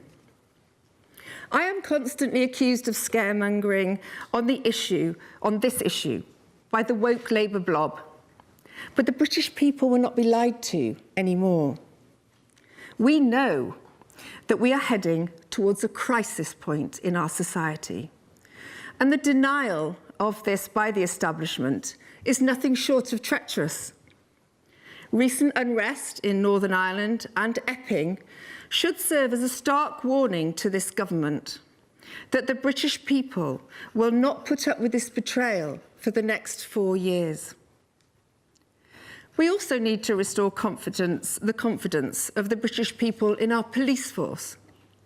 We've had enough of woke policing, enough of our police being in denial about the increasing threat to our own safety from the influx of illegal immigrants, enough of police no longer using stop and search to tackle knife crime, enough of police ignoring mobile phone theft, ignoring the rise of blatant cannabis use on our streets, sympathising with protest groups that simply do not reflect the views of the majority of the British people.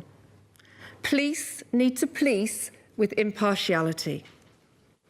A reform government will address these issues and restore a strong police presence in our communities to protect our citizens.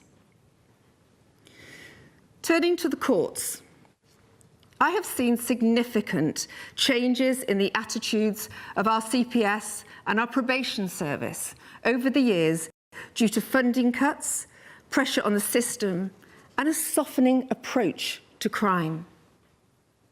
These days, a defendant is often wise to playing the anxiety and depression card when faced with a community penalty, thus removing that sentencing option from the magistrates. 20 years ago, this just didn't happen. Many defendants these days are claiming universal credit or disability allowance, as is reflected in this country's spiralling benefits bill.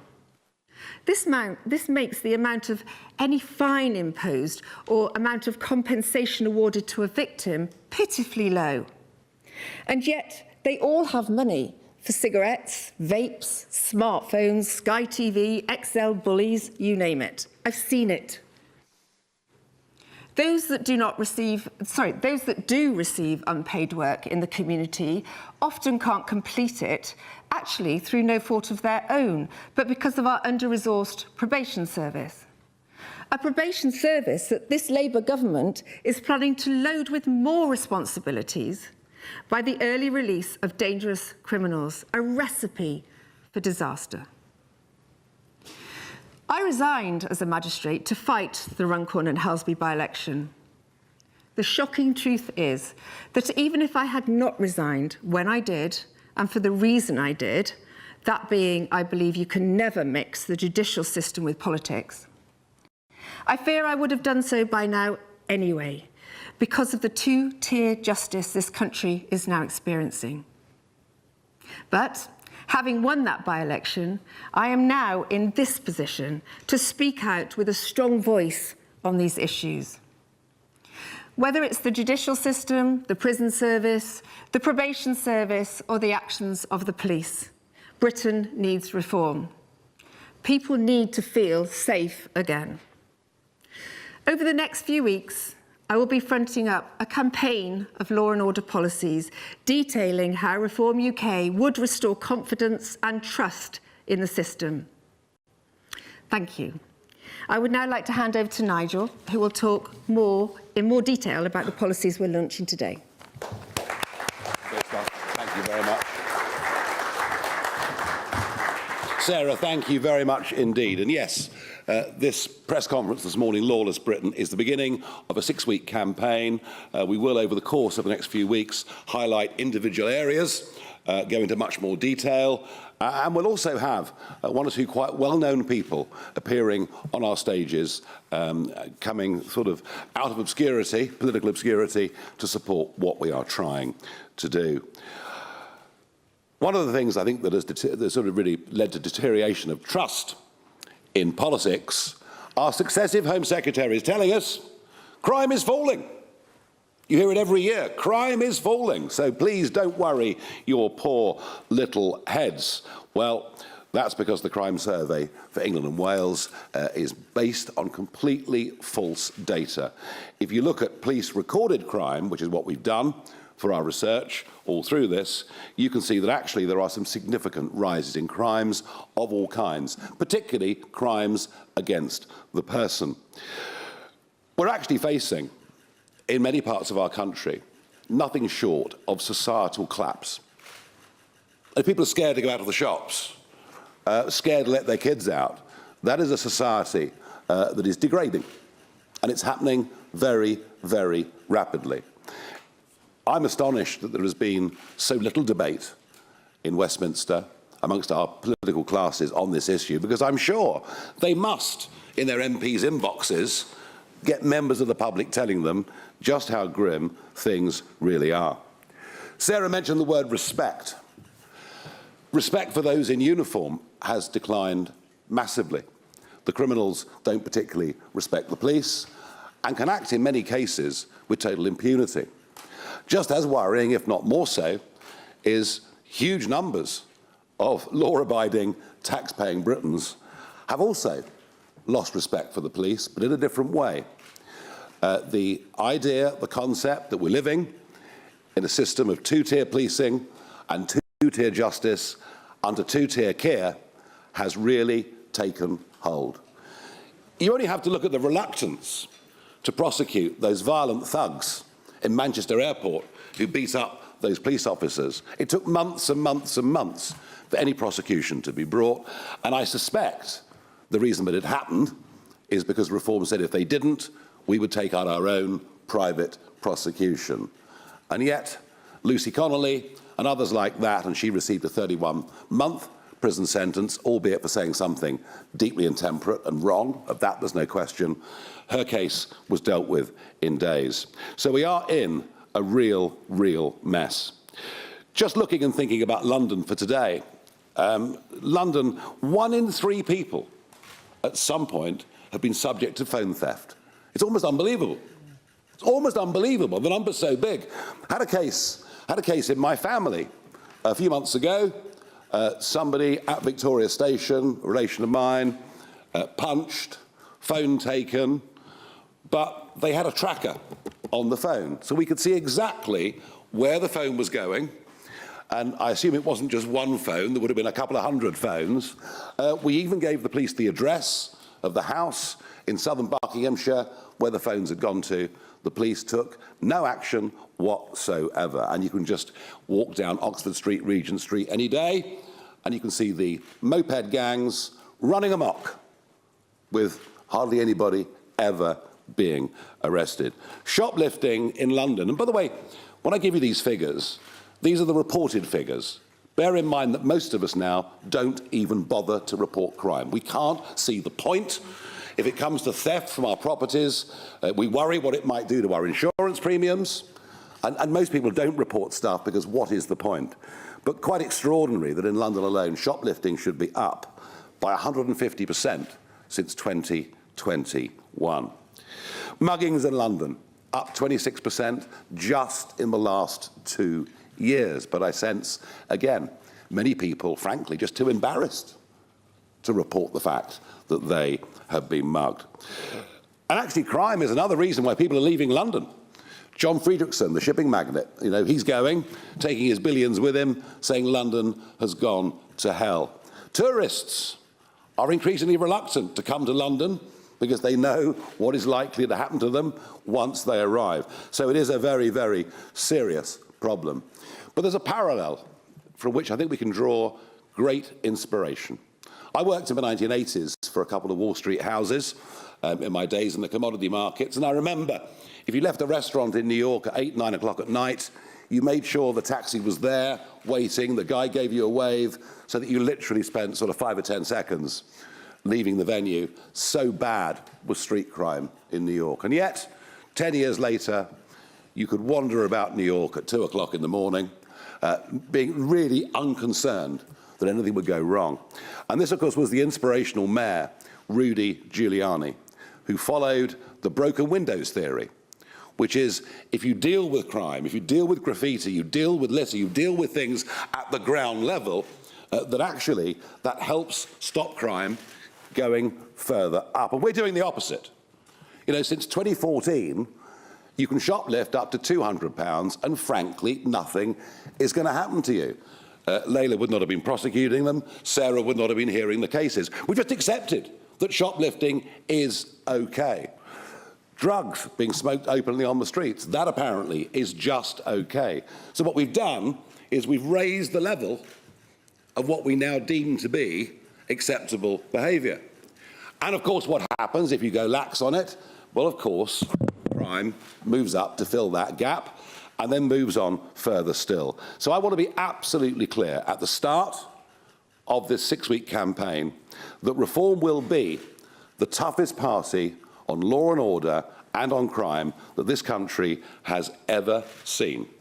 We will aim to cut crime by half in the first 5 years of a Reform government. We will take back control of our streets. We will take back control of our courts, of our prisons.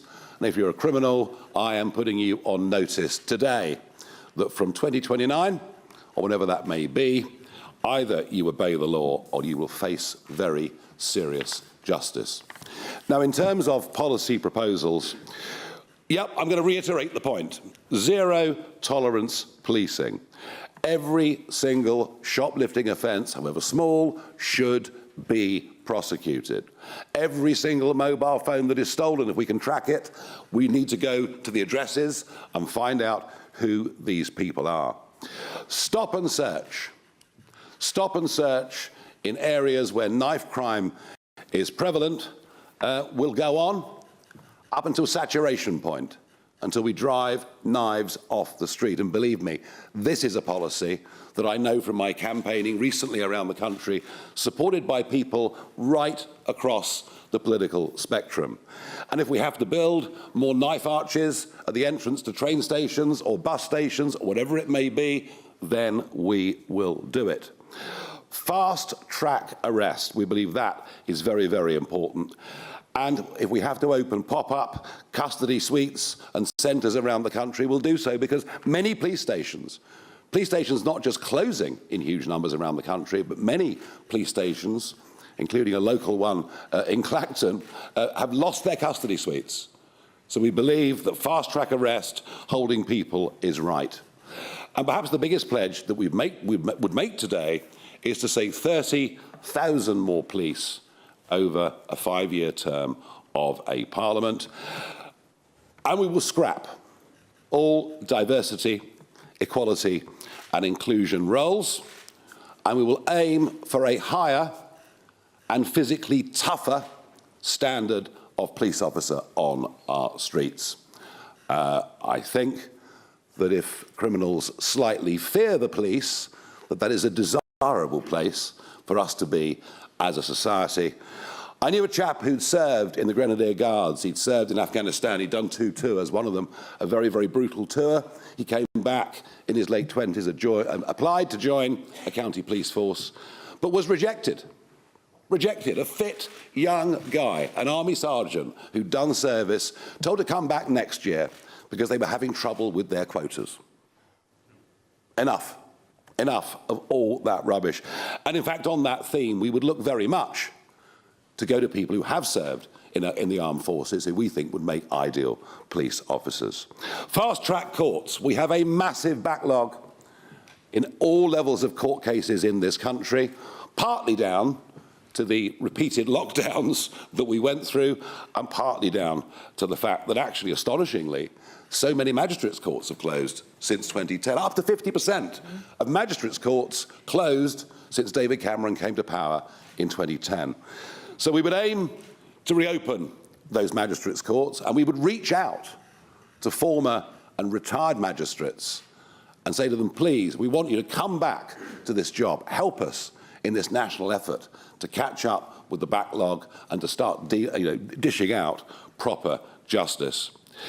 And of course, we know that 10% of criminals commit 50% of all crime in this country. So it won't surprise you to know that we are not supporters of the Labour government policy of early release for offenders. Weren't some of those scenes outside our prisons deplorable? People being let out, being met by Lamborghinis, Rolls Royces, champagne being opened, and the reoffending rates have been truly horrific. No, we take a very, very different view, and we do absolutely think that if anyone commits more than 3, and whilst of course prison should aim initially to rehabilitate and to educate, if people are, convicted of more than 3 serious offences, well, frankly, we think that puts them on a course towards life imprisonment. And the same goes for sexual offenders and violent offenders. We believe they should serve their full term, not just as punishment, but to keep the rest of society safe. So we're very strong on that. Yep, commit the crime, pay the price, be you a shoplifter, be you someone carrying a knife, whatever it may be. And we would look to free up tens of thousands, up to 30,000 prison places. We will build Nightingale prisons. You remember the Nightingale hospitals? Within 72 hours, hospitals were built, and we'll work with private contractors, but we'll want to use the logistical skills that exist in the army and our armed forces to make this happen. We can build up to 12,000 prison places, and we can do so actually in short order.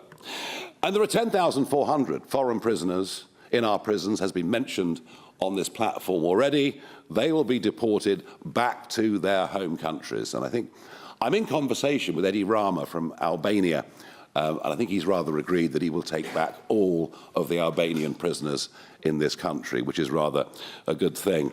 And yes, we do think dynamic prison places overseas work. You've seen America doing it recently, but the Scandinavian countries are doing it too. You know, Estonia is quite prepared to take prisoners from this country.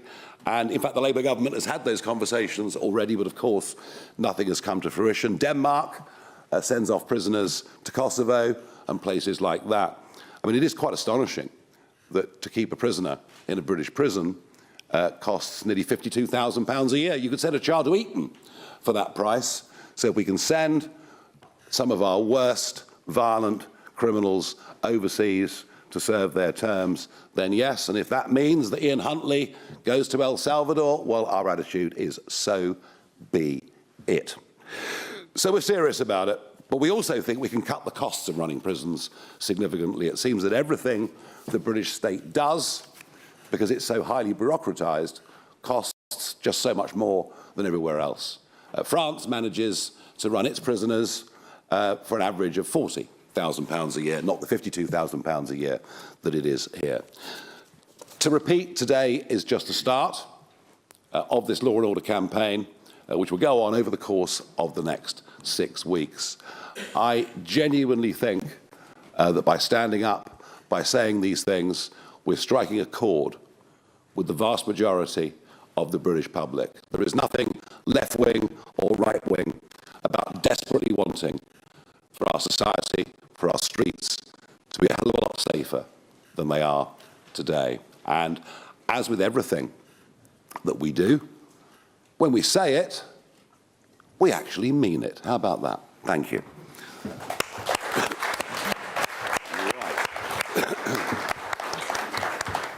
OK, we have a long list of questions, and as you know, we are unafraid to take any question the media have for us. On my list, I'm beginning with Nick Eardley from the BBC. Thanks. Nigel, you've talked a lot about what you would do. New prisons, new pop-up custody suites, deportations, fast-track courts. Presumably you'll need extra police as well if you're going to have crime. How are you going to pay for it? And are voters right to think that Reform is prepared to throw money at problems to solve them? And can I just ask a second question about some of the unrest we've seen in Epping in the last 10 days or so? Sarah talked about it there. What's Reform's position? Do you think it's understandable that this is happening, or do you agree with the police that it's descended into mindless thuggery? Thank you. Right, cost. What's it going to cost? I was rather waiting for that one. What's it going to cost? Those proposals, and by the way, a costing sheet is being handed out to you right now with costings for each of those proposals. The cost will be, of that programme, on our arithmetic, £17.4 billion over the course of a 5-year Parliament. But you have to look at what the cost of crime is. One think tank recently estimated the cost of crime to be £170 billion a year to the British economy, and goodness knows how much money is being laundered and unpaid taxes. So it isn't really a question of can we afford to do this. It's really a question of we can't afford not to do this. That's just how grim and serious the situation is. Our societies are spiralling downwards. Something needs to happen, and happen very quickly. And of course you'll say, where's the money going to come from? Well, it's a funny one, this, because you know, whenever we say there should be £1 billion spent on this or that, you know, I'm portrayed as being the great modern-day spendthrift socialist, but we are actually advocating cutting huge amounts of public spending, starting with the utterly failed, abysmal HS2 project, which the government is quite happy to spend 50 to 70 billion more pounds on over the course of the next few years.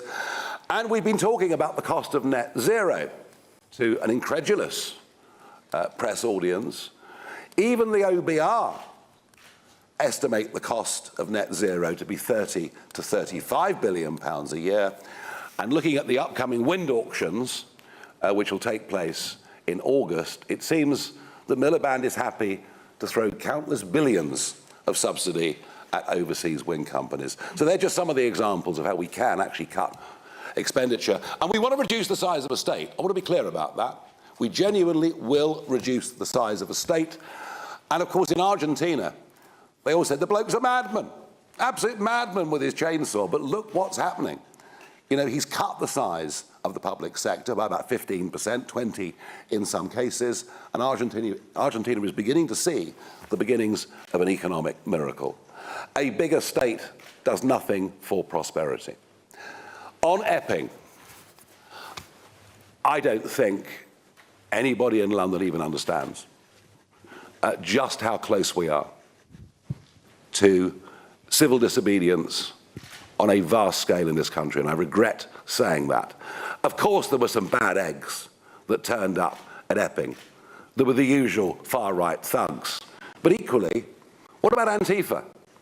Why are Antifa allowed to go to these demonstrations, to wear balaclavas, to not be identified, to do gestures last night of them shooting at members of the public? Why are Antifa allowed to turn up outside a meeting I did in Cornwall 3 months ago, to assault members of the public coming to a democratic meeting? So, you know, it isn't all far-right thuggery, as you might sometimes hear from our Prime Minister. But do I understand how people in Epping feel? You bet your life I do. You bet your life I do. You know, I'm sitting on the table with two mothers. You know, I mean, 14-year-old girl is sexually assaulted by an Eritrean who'd arrived by boat 8 days before. Don't underestimate the simmering anger and disgust that there is in this country that we are letting in every week, in fact, some days, many hundreds of undocumented young males, many of whom come from cultures in which women and young girls are not even treated as second-class citizens. So the answer is yes, I do understand the genuine upset and anger. And I'll bet you that most of the people outside that hotel in Epping weren't far right or far left or anything like that. They were just genuinely concerned families. Thank you. Christopher Hope, GB News. Thanks, Nigel Farage. 3 quick questions. No need to raise taxes then. You can fund all this through cutting HS2 and net zero. So no tax increases from today's announcement. Is that what you're saying? Did you leave it there when you found out where your family member's phone was in Buckinghamshire? Did you go and knock on the door? Or did you just give up on that one? And just finally, is Sarah Pochin your new shadow Home Secretary? Right, very, very good. There's no need to raise taxes to do this. There are massive savings we can make, and you'll hear more of that as time goes on. As far as the telephone's concerned, I'm not as brave. I mean, you know, Layla goes off chasing thugs and criminals. But, you know, if you resist, there is a risk. Look what happened to that young man from Hampshire when someone tried to take his Rolex watch in Knightsbridge. In daylight, a few weeks ago, he resisted, he was stabbed to death. So it's a really difficult one. You know, am I going to sit here and say to the public, you know, you should have a go at these thugs? I don't feel I can do that. It's a matter of individual conscience. But there are so many people now carrying blades out there that it's genuinely frightening. As far as our new girl, Sarah's concerned, she's not yet Shadow Home Secretary, but we're watching her very closely. and let's see where we are. Ask me that question in a few months' time. And bear in mind, I know you asked this question, it's a perfectly reasonable question, but firstly, you know, the next general election is some way away.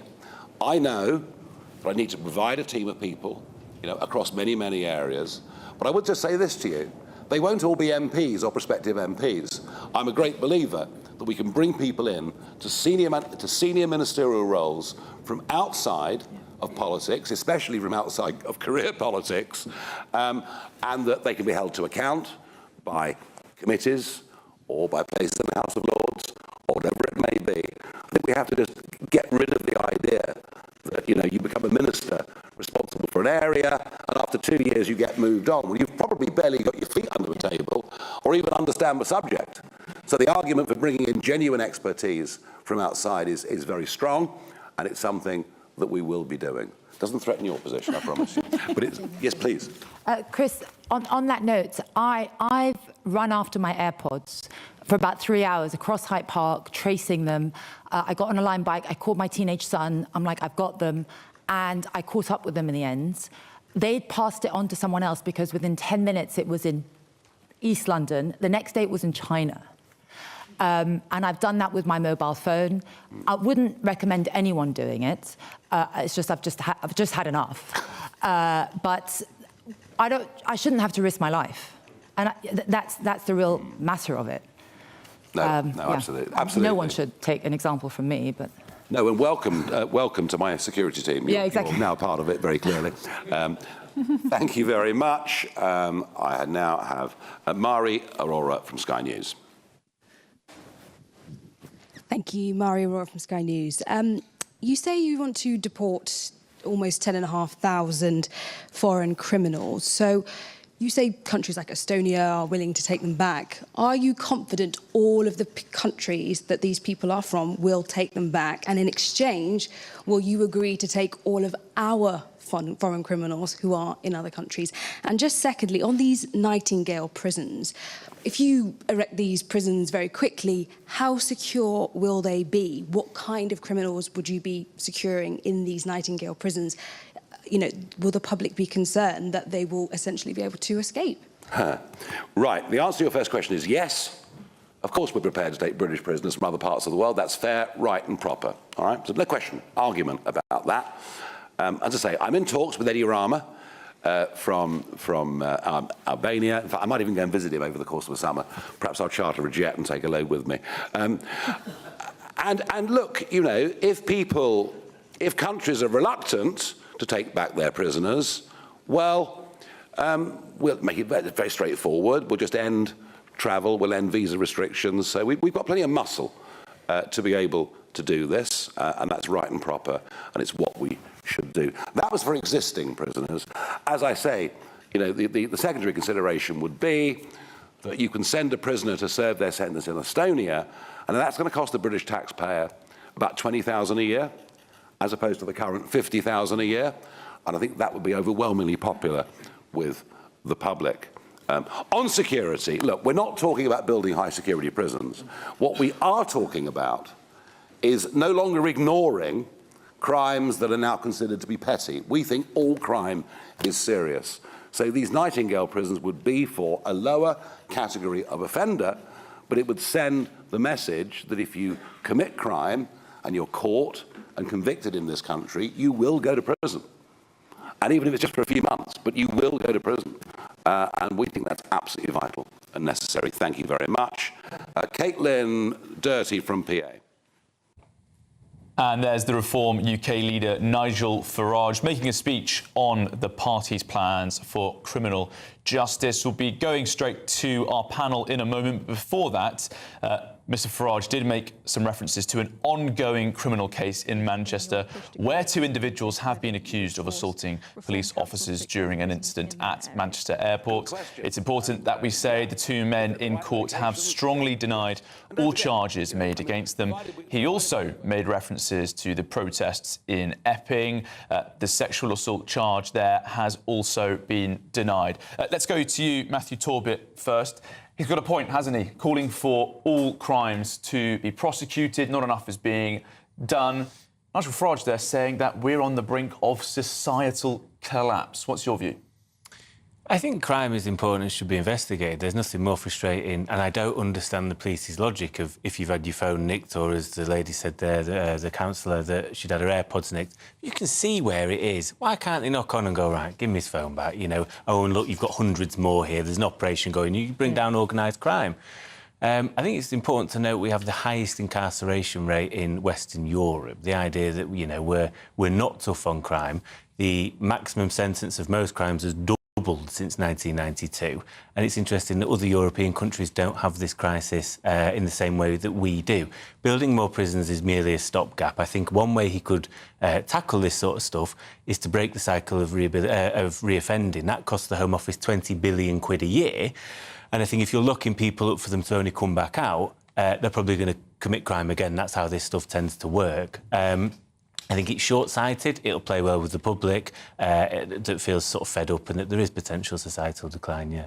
Aman, coming to you on this, what we heard there was it's appealing a lot to our viewers and listeners. Many saying, hallelujah, a politician talking sense about crime. Many of you have been victims of crime yourself, and you really are angry about the situation. Nigel Farage is saying that it is a 6-week campaign. It's going to... The things it's promising are going to cost approximately $17.4 billion over the 5-year period. No cost to taxpayers. He's promising 30,000 more police on the beat, which is what we'll need to put half of these things into operation, using the armed forces veterans as police officers on the street.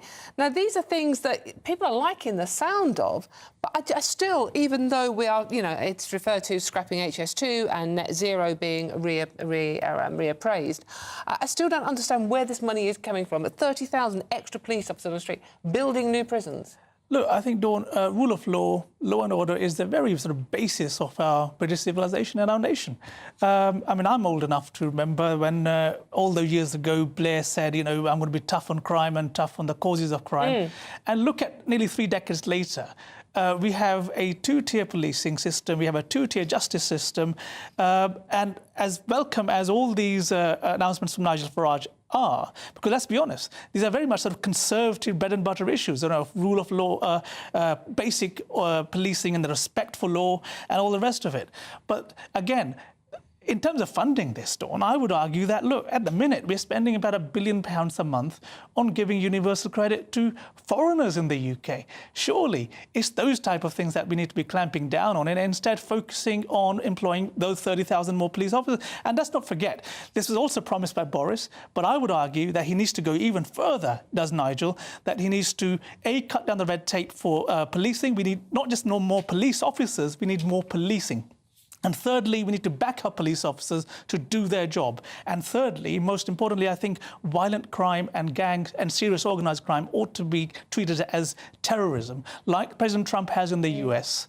2,700 violent gang members off the streets in the US in just 5 months. We need to do this here. OK, Aman, thank you very much. OK, Matthew Talbot and Aman Bogle, thank you very much for joining us and analysing what we've heard from Reform there. Obviously, it is all about you. Let me know what you think. gbnews.com/your say. Please do have your say, and we will try and read as many messages as we can coming up.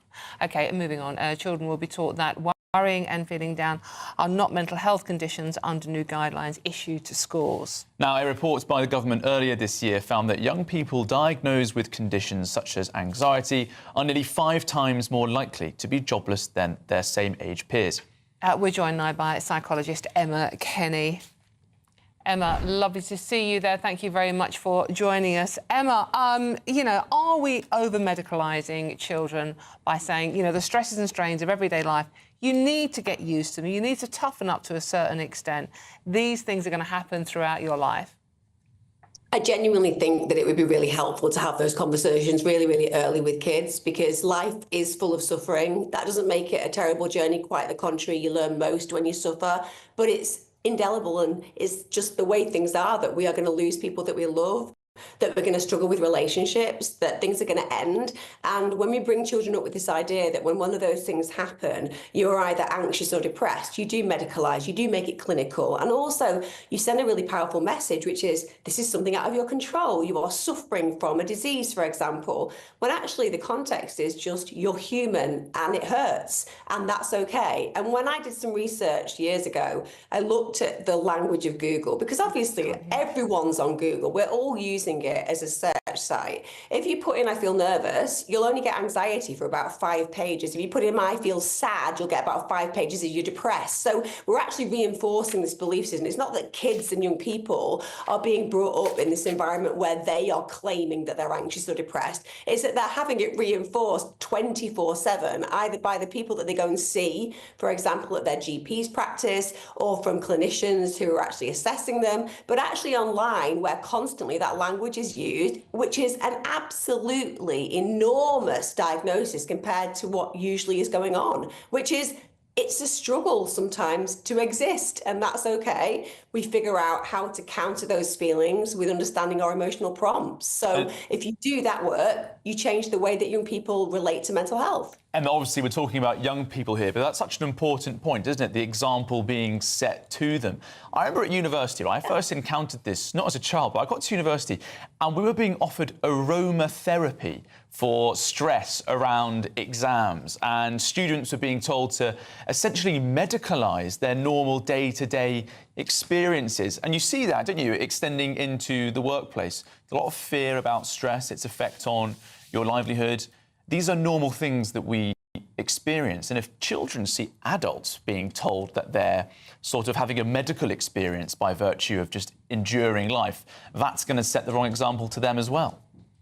Absolutely. And I also think that what you just exampled there, the fact that young people are growing up and then seeing parents as well in an environment where stress coping and disease is something that you learn when you first start psychology. When you're doing your training, for example, stress coping and disease, because stress will kill you. It's as simple as that. We all know stress will kill us. But the issue is, well, how do I not be stressed? What do I need to do to actually alter the way that I'm living so that the stress doesn't affect me or impact on me? And I think right now we're going down in this container and vacuum of mental illness, which isn't actually very true for the majority of people. We're medicalising everything. Well, if you went to the GPs, and I have complete sympathy with GPs, but if you went to a GP and said, I am struggling, now this is whether you are 15 or whether you are 50, very often one of the first things they'll do is say, well, there are antidepressants. Now we know that for young people, they're not effective on the whole, but we still do this. So what we should be acting on now is the knowledge that we've had for many, many years. There is a recipe to mental wellness. It comes down to, first of all,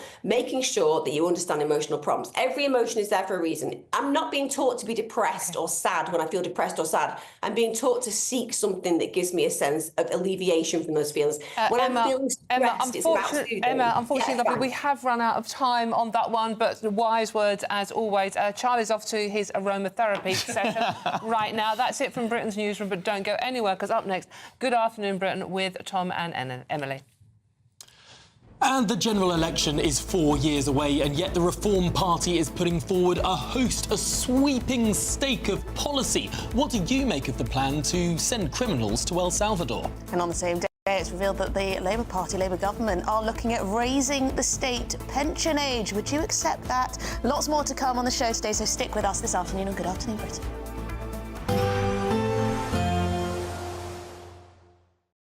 Expect a warm front, moving from the kitchen right through to the rest of the house. Boxed Boilers, sponsors of weather on GB News. Good morning and welcome to your latest GB News weather forecast from the Met Office. Monday is going to be another day of heavy downpours, and for some of us, particularly in Northern Ireland, a very wet day is possible with some more persistent spells of heavy rain. And we do have a weather warning in place through much of today across eastern parts of Northern Ireland, with this slow-moving band of rain not moving anywhere too quickly. Quite a lot of rain across parts of Wales and the southwest as well, and there is a thunderstorm warning further east across many eastern parts of the UK. So a mixture of sunny spells and heavy downpours here, perhaps some hail and lightning mixed in as well, and some gusty winds. But in between the showers, temperatures into the mid-20s, so feeling pleasantly warm in any sunshine. As we move into this evening, then, we will focus our attention across western parts of Scotland and parts of Northern Ireland. So it's here where we're likely to really see that persistent rain lingering through much of the day and leading to a difficult commute home for some of us. So some water on the roads, some flooding potentially in places too. Further east, it's where we've got the brighter skies and some sunshine, but also some heavy downpours as well, some hail and thunder mixed in. Generally cloudy and more showery across the southwest of the UK, but still some heavy downpours possible here too.